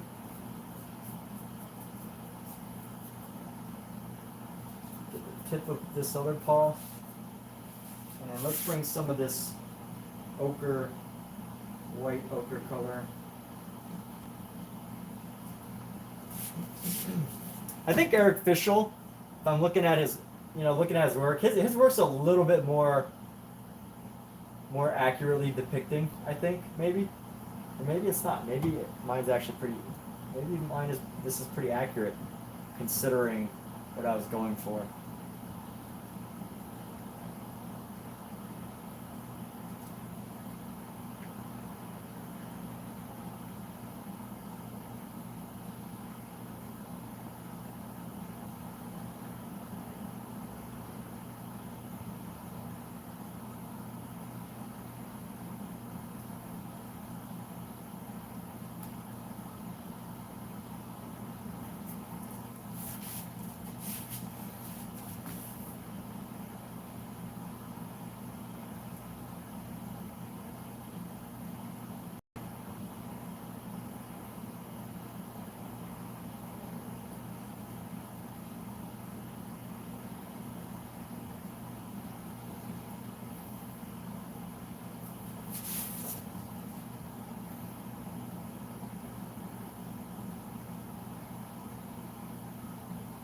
You said Alex Katz or Eric Fischl? Are you talking about Eric Fischl right now or Alex Katz?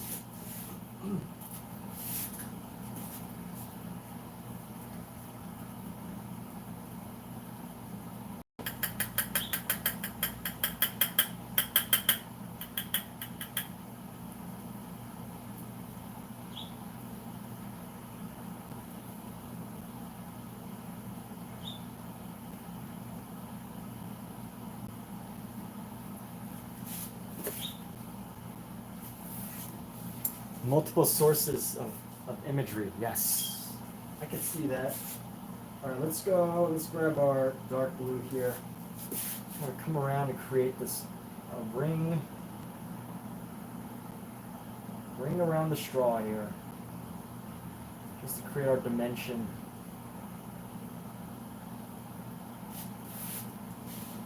Dimension on this cup.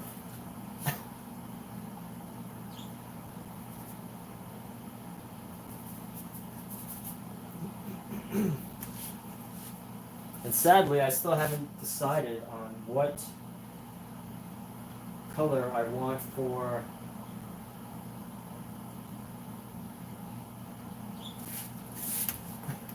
for this, the bag that this is all sitting on.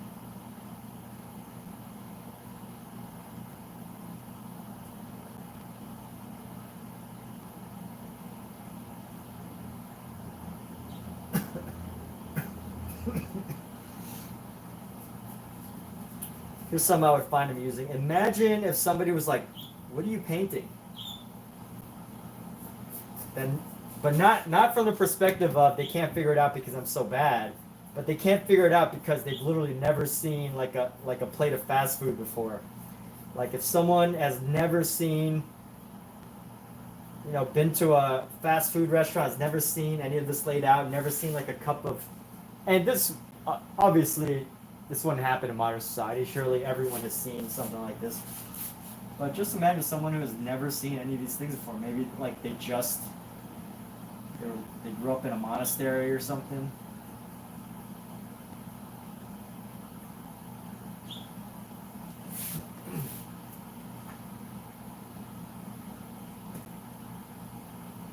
Hey, take care, Cindy. Thanks so much for tuning in to this live stream. Really appreciate you. It's great seeing new and returning people. Returning or new. Or maybe you've actually been to this live stream before, but I just didn't recognize the name. Cindy. Alright. What do we want to do here?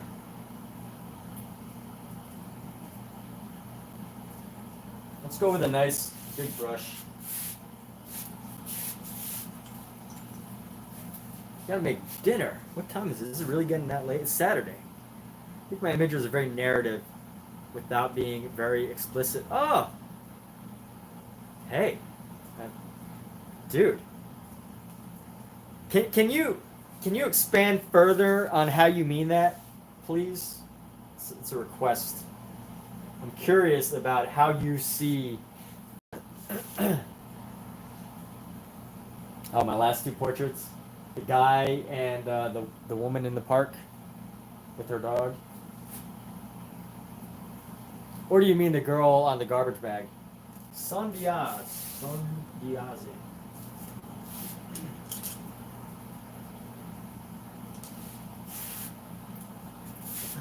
What color do I want? I just had a color in mind, but I already lost it. What was I thinking?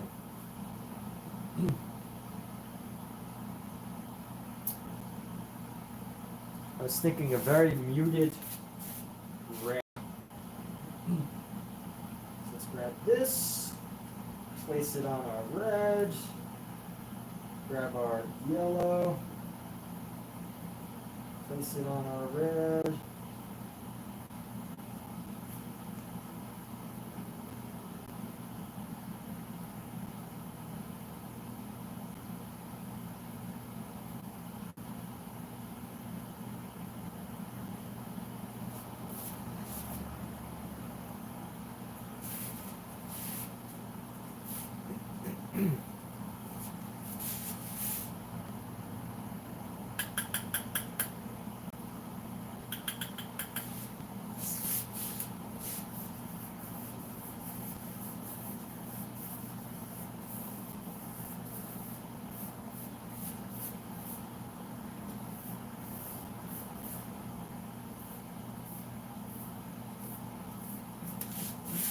You know what? Let's do some modulated brush strokes. I learned this word the other day when I was asking ChatGPT to tell me about Paul Cézanne.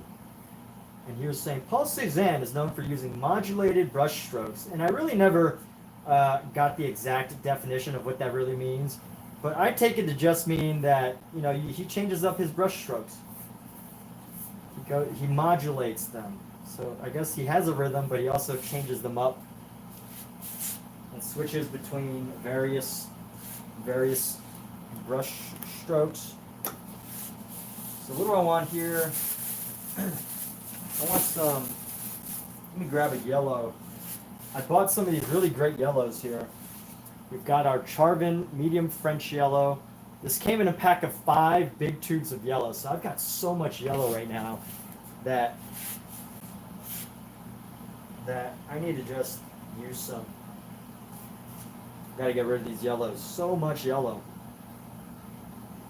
As much as I say so much paint, with as much paint as I've been buying these past few months, compared to as my paintings get bigger and bigger, I use so much more as well, as you might imagine.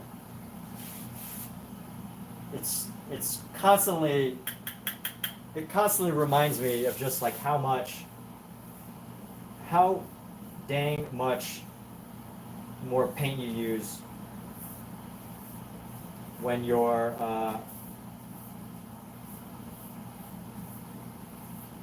as you go bigger and bigger with your artwork. It's just so expansive.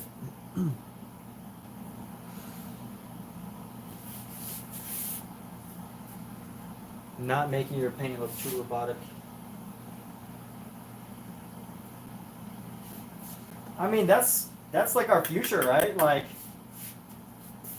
feel like in the future, everyone's going to be accused of being AI.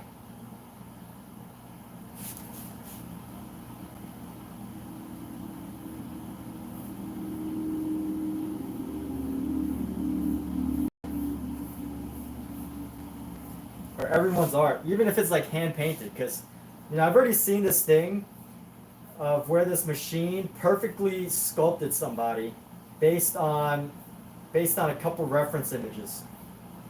How insane is that? So an AI, a robot, perfectly sculpted someone based on an image that they shared. So I need to counter this color.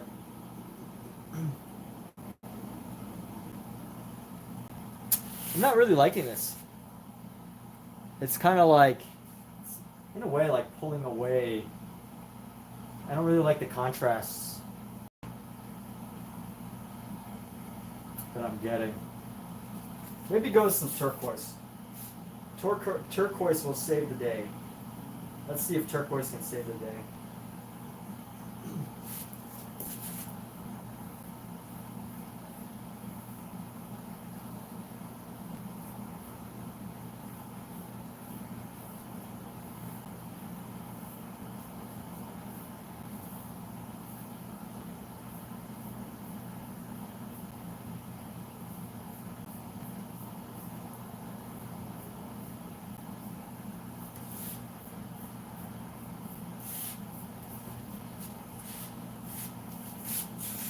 You know what? I think it's working. I think that our turquoise is working.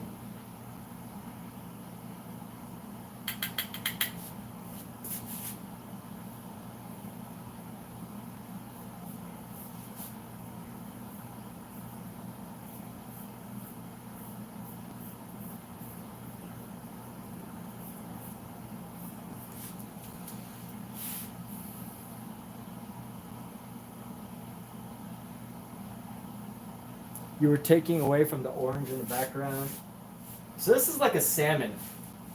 It might look a little different on screen, but it's more like it's a bit more of a salmon.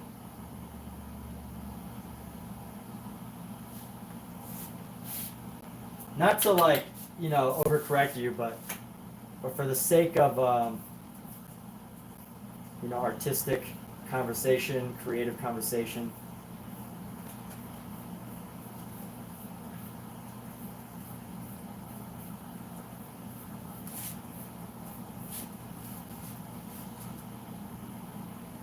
What I really think I'm doing is I'm taking away from this section. I want to lose the greens. Let me add more of that turquoise.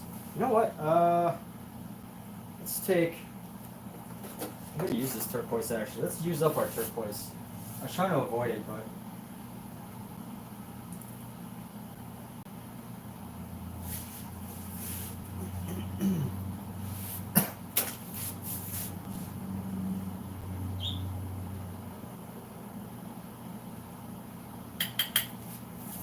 Let's actually bring the turquoise into here. You know, allow it to complement next to our purples.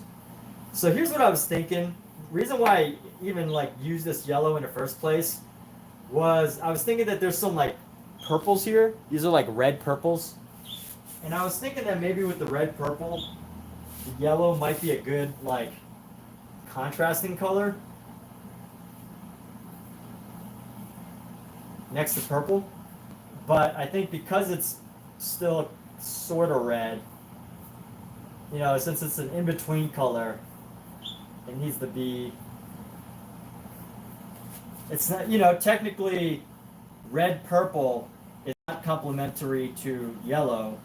It would be more complementary to green yellow, which would be like a turquoise. There's my answer. If I'm thinking of color science here, of why this didn't make sense at first. You know what? I can actually mix this green in. It's turquoise and this green.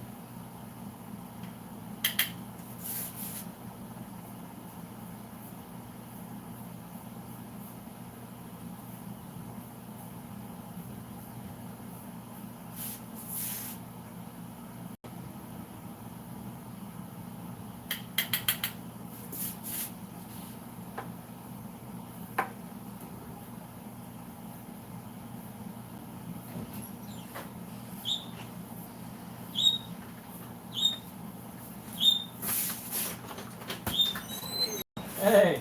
Hey, Sal. Not bad. How you doing? You don't have any ventilation. Yeah, I know. It's fine. Is it?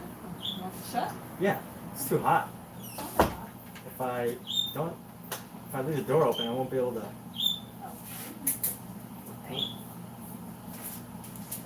Yeah, open it. Yes. Okay, cool. Don't show the address on camera though. No.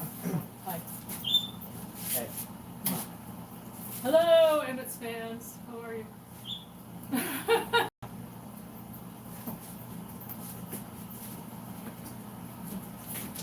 Hello, felines. How's it going? How's it going? I gotta be careful with that. Hi, I'm Fern. always opening packages on camera, Hi, Fern. and more than once. I think my address is almost showed. I can read it from the photo.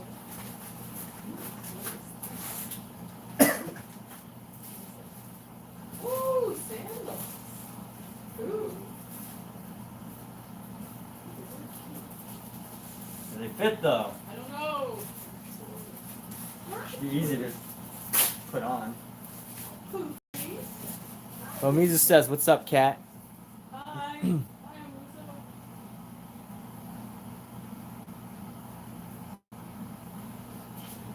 See how much the cats love your meditation, Matt? Yeah, It's covered. all that cat hair. Yeah. Hi. You know what I thought that was really creepy last night? What? So I was sleeping. Look at this cat Oh, stance. these are cute. I was sleeping, and I woke up for like 5 seconds and looked over the side of the bed. And there was Simba just staring at me, very like, you're just staring at me, Oh my God. but with a very disappointed look on his face. Lottie.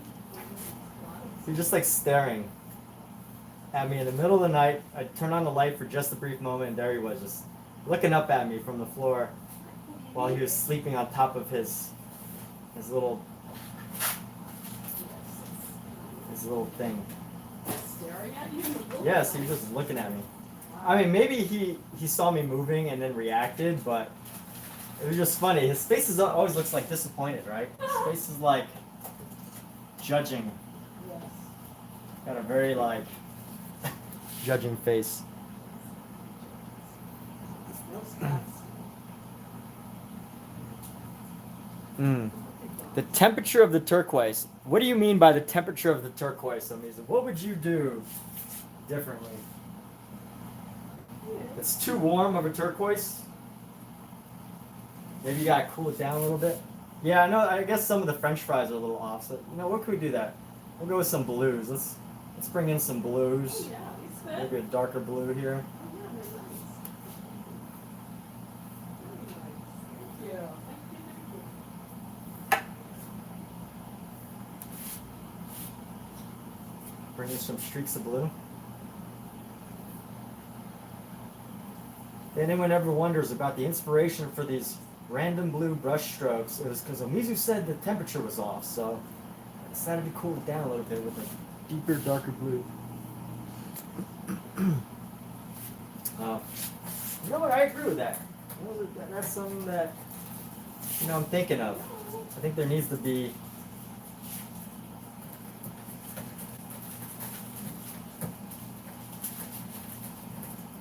But I don't want too much warmth or too much cool and hot play. Cold and hot play.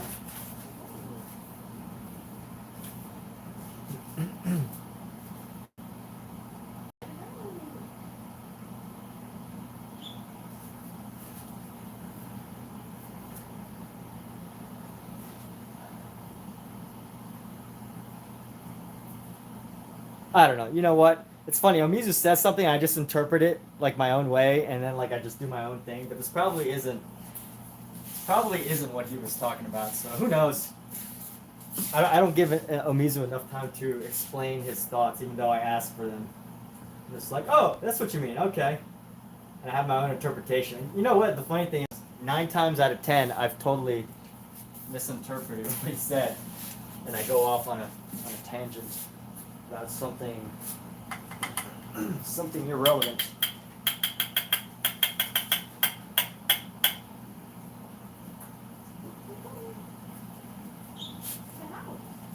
Let me see. Are you wearing them? Oh, I just. Yeah, they fit great. Are they comfortable? Yeah. Where are they? What? Because I took them off. Well, tomorrow. Yeah.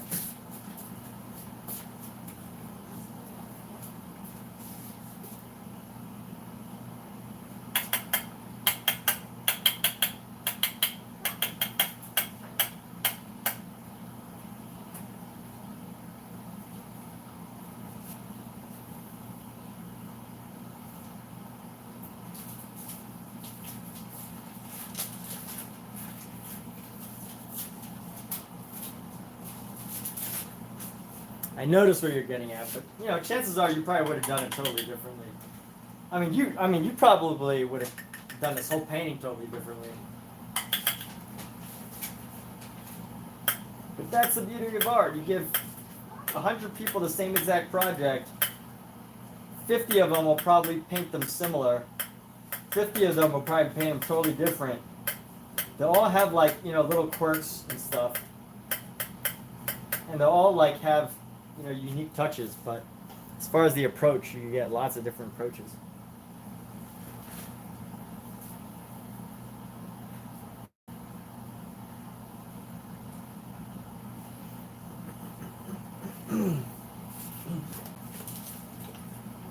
All right, let's go back to some smaller details here. I mean, actually, it's pretty rough. But which one will stand out? Dude, that's a good question. Which one will stand out the most? That is the question, right? Rubber.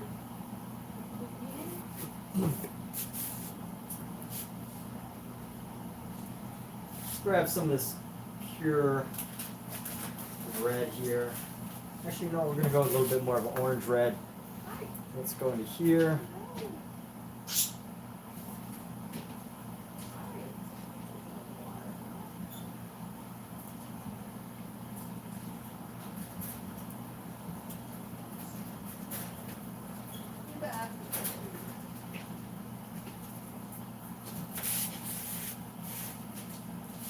Let's try to find some, highlights around the edge here.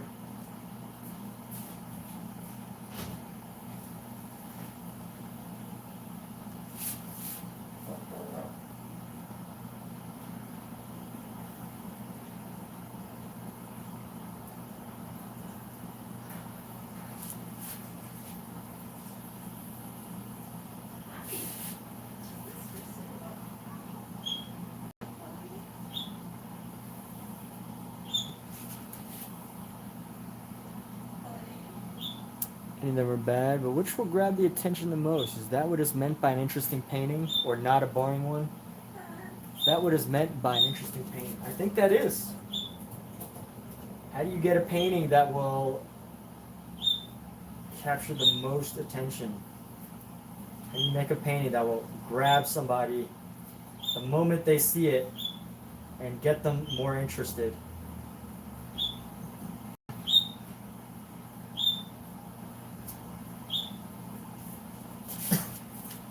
How do you capture people's attention in an instant?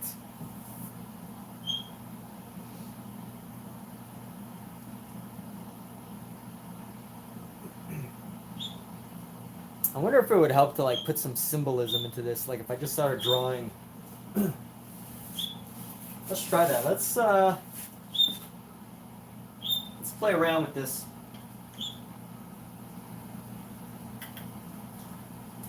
Actually, you know what? I wanna do a little bit more to the cats with this small brush, just to capture some minor details.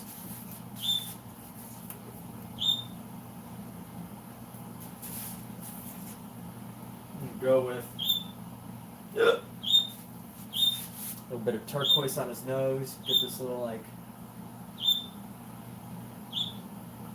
that little nose there. Cats always have those like little noses.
Doesn't mean a painting needs to be flashy. No, that's right. The painting doesn't. I can agree to that statement. I would agree to that. You don't need to have a flashy painting to make a non-boring one. I would totally agree with that statement.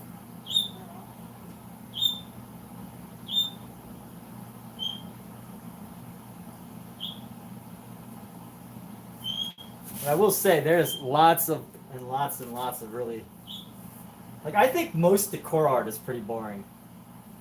And what do I mean by decor art? I mean, you know, the art that people buy when they don't want to take risks. You know, like decor art. Usually has like a nice frame. It's a painting of like a scene in nature. And, you know, usually it's got a lot of like grass textures and leaf textures, and you know, that's what I mean by decor art. And it's very low risk. If you ever, you know, buy art, it's so low risk. Because, oh, look, a landscape. And, you know, they're technically pretty good because look at all the grass that they painted, and like, look at all the leaves, details that they added. And it's just like, I consider most decor art pretty boring. That's just my opinion, though. I think most decor art's pretty boring. And you know, it's usually mass produced in a factory, sometimes printed, but then like, you know, maybe they add a little bit of real paint on top just to make the buyer feel like it was a real painting.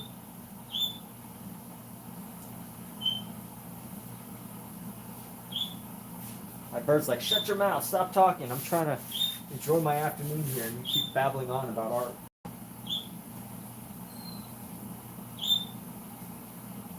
How do people feel about decor art? Let's actually make that a poll. How do you feel about decor? Start a Q&A. How do you feel? How do you feel?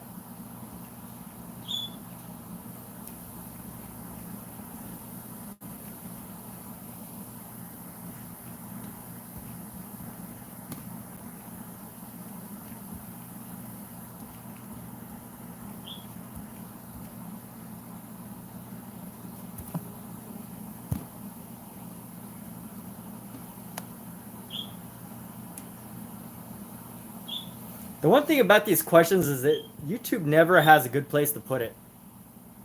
I only have this like little portion of a screen that you can actually put the art.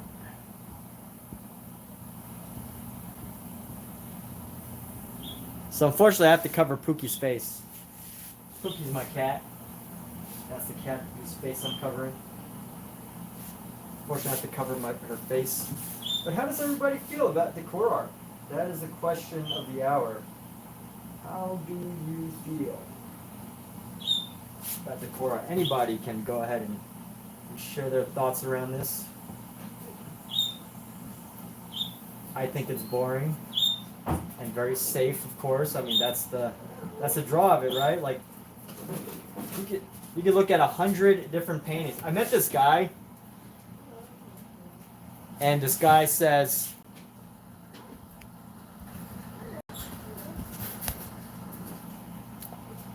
I met this guy who was talking about a recent painting that he bought. He spent about $1,800 on this painting.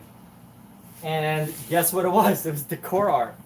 And he's like, yeah, I went to the galleries and, I just couldn't find anything that was my taste. I just like wine. And, he wasn't saying that like, he wasn't saying it like, oh,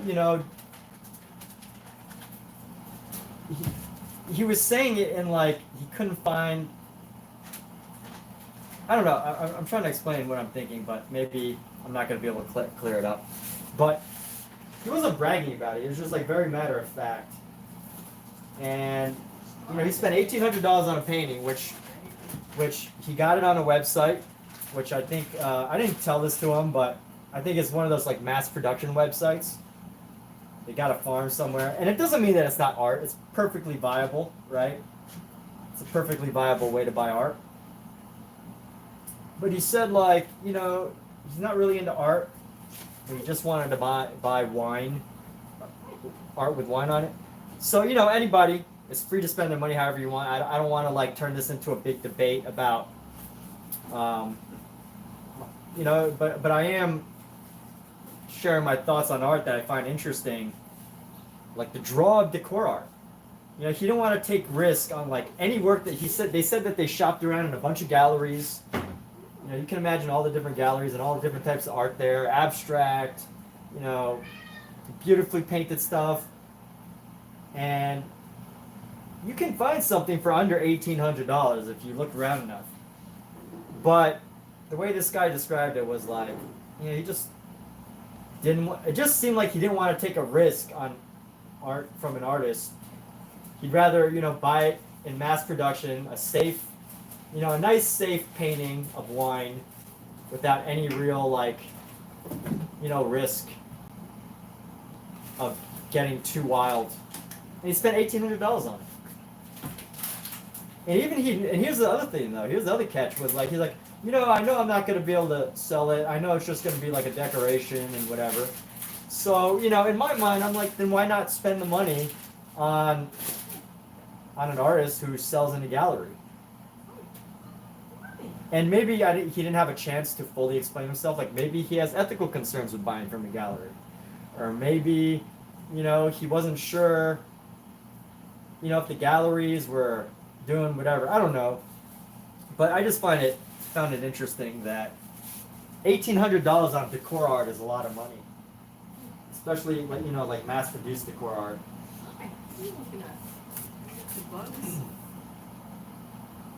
So they bought it off some website that like mass produces the same art.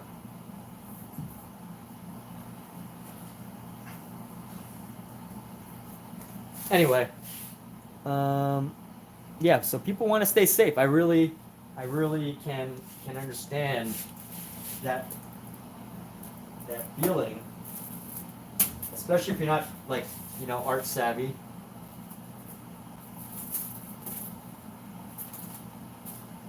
But it was just a painting of wine in a glass. And there's a market, by the way, if anybody wants to paint wine, I'm sure you can find a big market. Like every winery and wine market probably needs a good wine painting. I should do that. I don't even drink wine, but there we go. There's my idea. Paint abstract wine paintings. But here's the other thing: is I feel like people, and maybe I'm stereotyping, but I feel like people that like wine probably are not going to go for like abstract wine. I don't know. I'm making stuff up. I should stop talking now. Sometimes when I talk, I don't mean everything I say, but.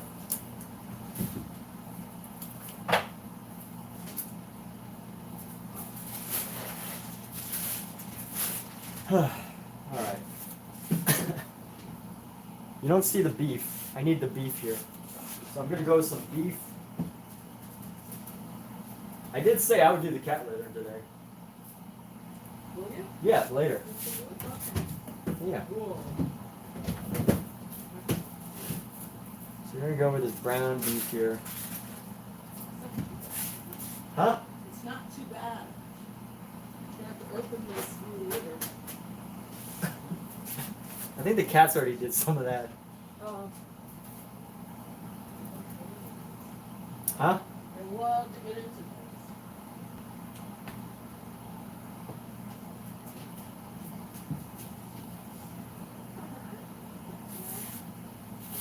this. Such a cute painting. Oh, thank you, Samsung. Am I allowed to say that? Am I allowed to say the word Samsung?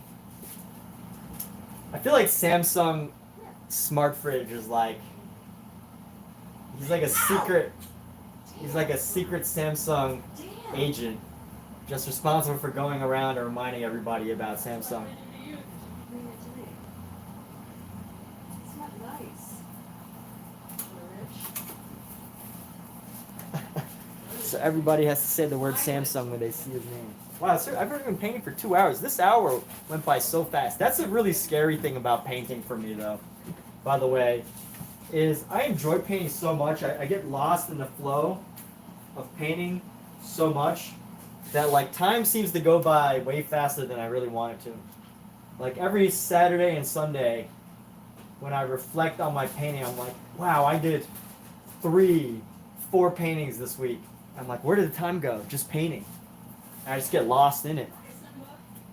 And although it's a good kind of lost, it's also kind of scary. It's also scary, like, oh, I did some painting and then just, you know, a week later, that's it. Right, I'm gonna go. All right, later, babe. Have a good. See ya. Yeah.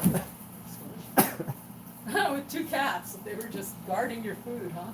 No, they were trying to steal it. I know. I wonder where their eyes Hmm. are. So voracious, like the velociraptors from last one. Bye, Fern. Thank you for the gift. Yeah, sure. Bye, Simba. Bye. So I thought it was just the music.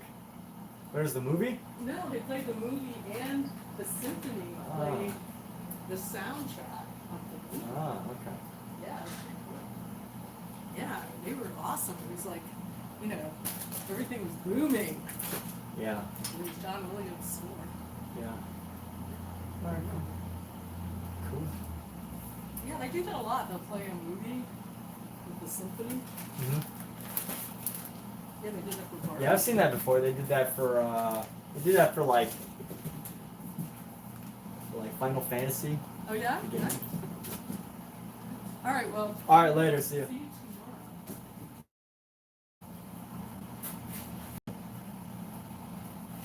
Wow. A big little bottle of something. Oh right, yeah, I told you it was from because I did that painting.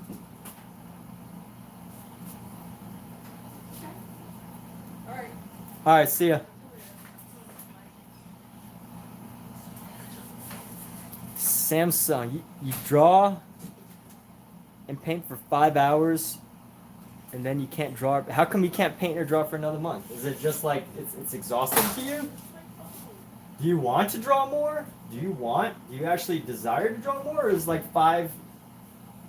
is the 5 hours a month good enough?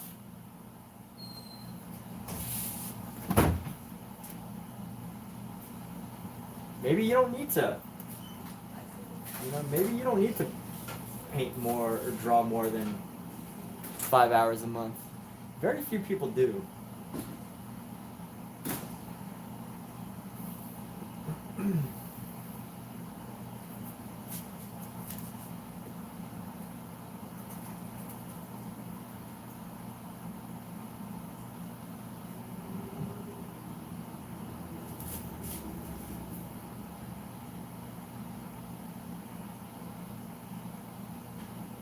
Now I'm trying to think of how I can actually bring this out a little bit.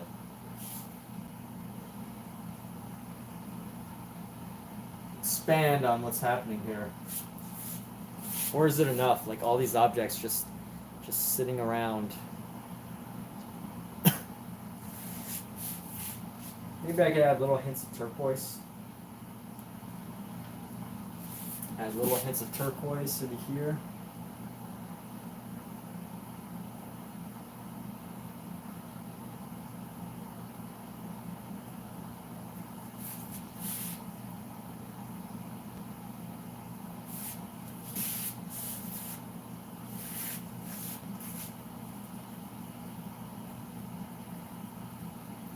See, this is one of the reasons, and I realize this. So Michael Wilbur, one of my regular viewers, often comes in this live stream. He's like, "Why don't you paint more abstractly or loosely?" Well, he actually says, paint more from my imagination. And I've definitely had people say this before. I take that, I just interpret that as paint a little bit more loosely. Don't try to paint exactly what you see. And, this is why it's like I'm done in like 2 hours. By the way, Michael, I wasn't going to say anything mean about you. So funny that you're here. But, are you just giving me a heads up so I don't say anything rude about you? Anyway, so he's in here and he's like, oh, paint from whatever, imagination. And this is part of the reason why I can't do that. What's up, Michael? Is, I'm finished. I feel like I'm finished in like 2 hours. And I could keep going and adding details. There's probably still some details that I need. But it's just I just do these. I just feel like I'm done. I know I'm not done, right? There's still so many details that could be added in. But I feel as if I was doing this, I could hypothetically, in my own mind's eye, feel finished right now. And the only reason I push myself more is just to see, how much further you go. But anyway, to answer that question, Michael Wilbur says I'm a great artist. Little validation from people on the internet. There we go. The greatest feeling in the world, the greatest gift in the world is people randomly validating you on the internet. That's why everybody should do art. I think even Van Gogh, even though Vincent van Gogh in English was highly ostracized, he was even exiled from a city. People booed him out of town. He was kicked out of strip clubs and brothels for being too weird, and kicked out of bars for being argumentative and disturbing. And despite all that, I feel like if he did have social media, he might have been able to find his people. So for the misunderstood artists out there, I highly recommend streaming because you can find your people. You can find your peace on the internet.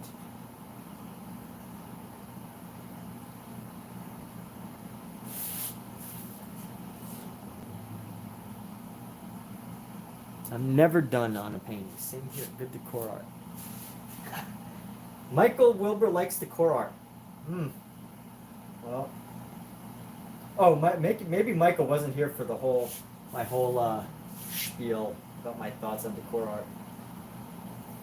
I'm personally not a fan, but hey, after talking about how big the audience for wine paintings is, it probably is, I might just get into it. I might just paint a wine glass. Something Gauguin cut off Van Hulst's ear in a fight. Wow, look at Omizu starting new mythology. I've never heard that. I've never even considered that until now. Isn't it great that we can create our own narratives about people?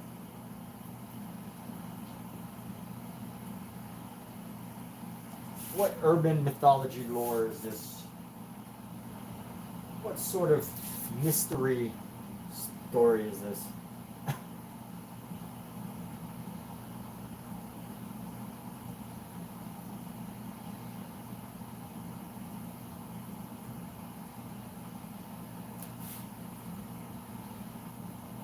Does this painting reflect on me as like a messy eater?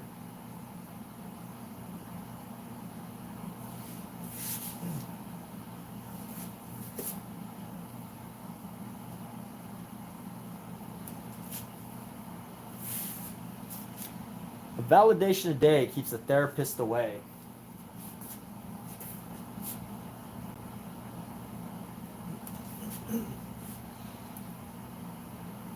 You know the saddest thing about social media posting is like after the initial burst of people liking your work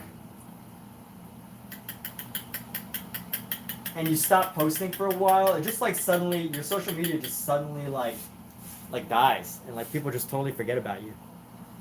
I think that's like the saddest part of like social media. Oh. So Michael, see, look, Michael revealing a little bit about himself. Well, like that's decor art. I mean, I think that's decor art, like commercial. I think that's commercial art, right? Like you're making commercial art.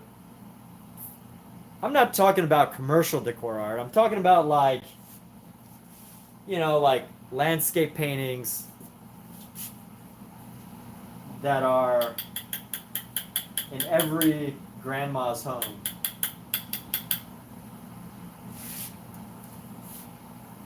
Like landscape paintings that are in everybody's home that's over the age of 70. Those like old little landscape pieces that are slightly better and more detailed than what's his name? Why am I forgetting his name? Than Bob Ross, right? Just the landscape paintings, slightly more detailed than Bob Ross.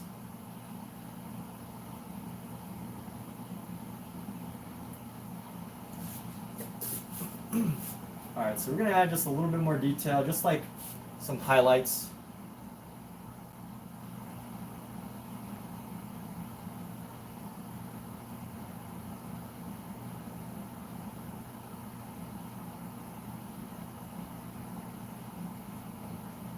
Little streaks of white here.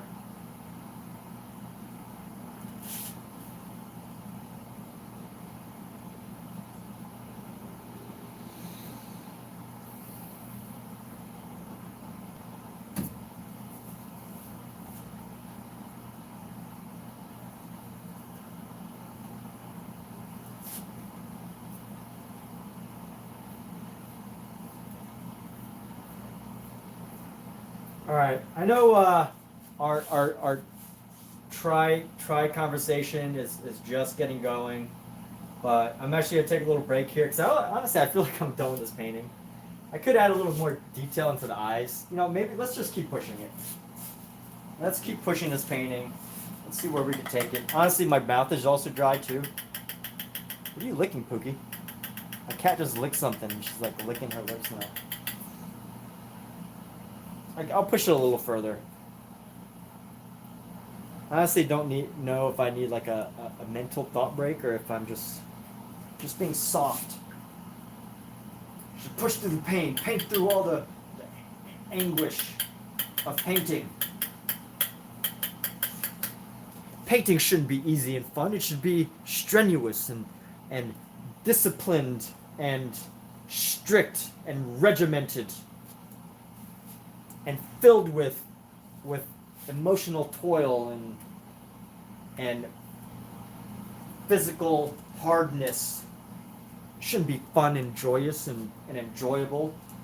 You shouldn't take breaks just because you want to. That was my sarcastic voice, by the way. That was my voice of sarcasm. Omizu did his fair share. Is Bob Ross... I'm not saying Bob Ross is decorative, but I'm saying there's a lot of decorative art. I'm not saying Bob Ross is decorative solely because of the intent. Bob Ross's intent was to teach on television and bring the joy of painting to people's lives. And, you know, at the same time, teaches technique. But I will say that people that paint like Bob Ross and people that have sold works that are like Bob Ross but maybe slightly more detailed those paintings are very decorative.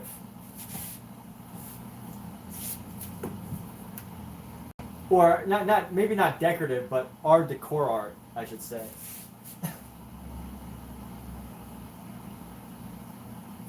People that paint like Bob Ross and, you know, have that style are decorative.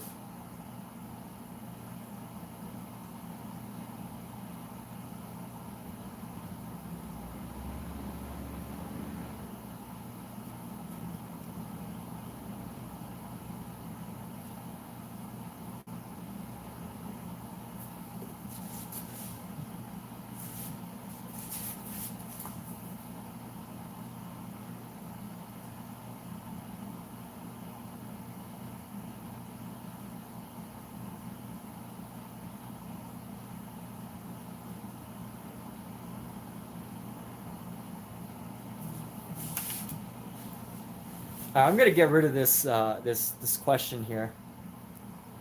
Just leave it.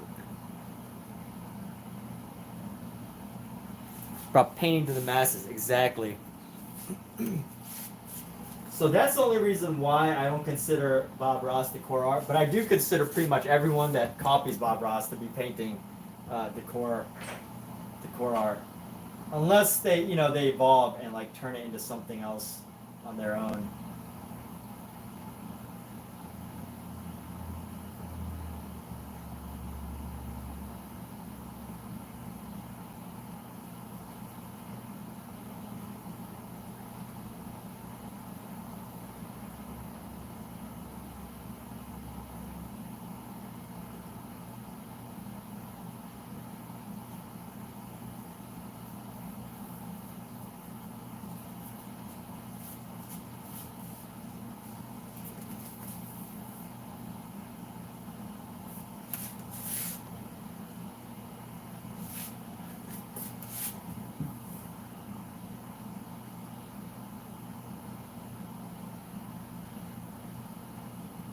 But I'm totally open to alternative thoughts on this.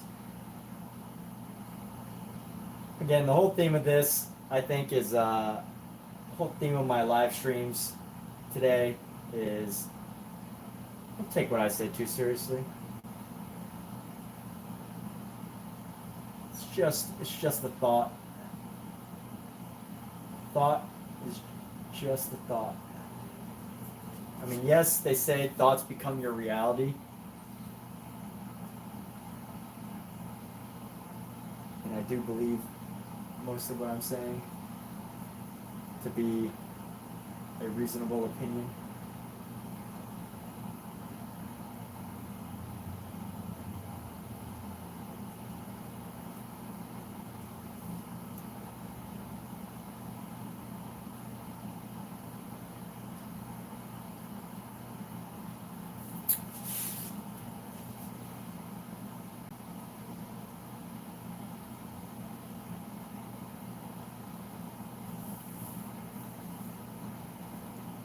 Does decorative art make one wonder?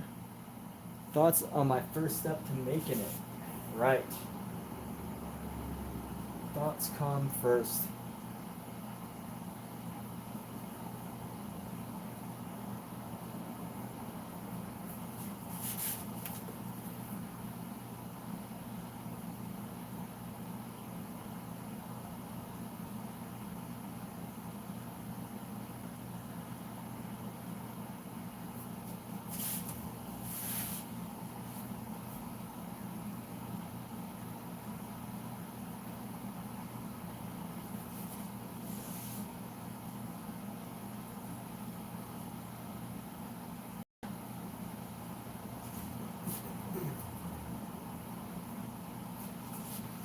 All right, you know what, people? We're going to take a break.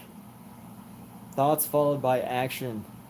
Like they say, you can't be a nation without a flag. They say that. I've never heard that before. I mean, it makes sense.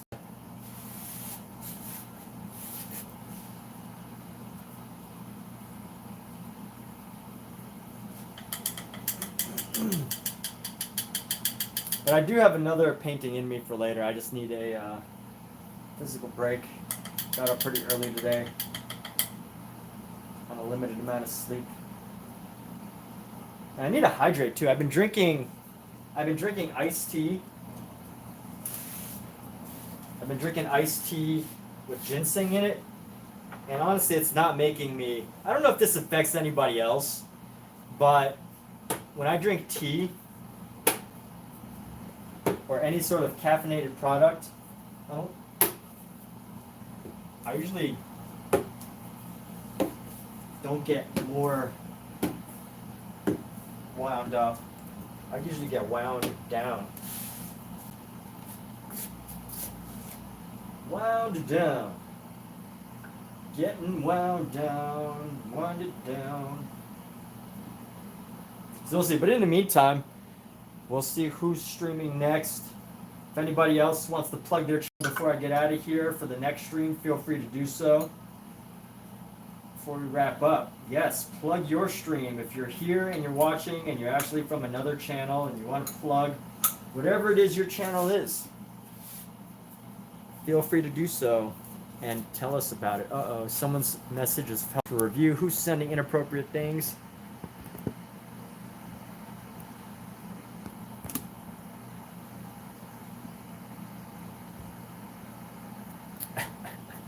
Alright, everybody, so I'll have to play chess, use the bathroom. Yes, a lot of things to do. Alright, take care. We'll be back. Surely we will be back. That is a goal. I don't have TV now. So those are actually barbecue. That's actually barbecue. But you know what's funny is, like, I don't have TV now. And if this was like any other day, I'd probably get stuck on my TV. But because I don't have TV, I actually feel that obligation to come back and paint. Because what else can I do besides read? Painting's more fun than reading. And sitting in silence meditating. But both are very helpful. Anyway, let's all wrap up. We'll take care. See y'all later. Bye.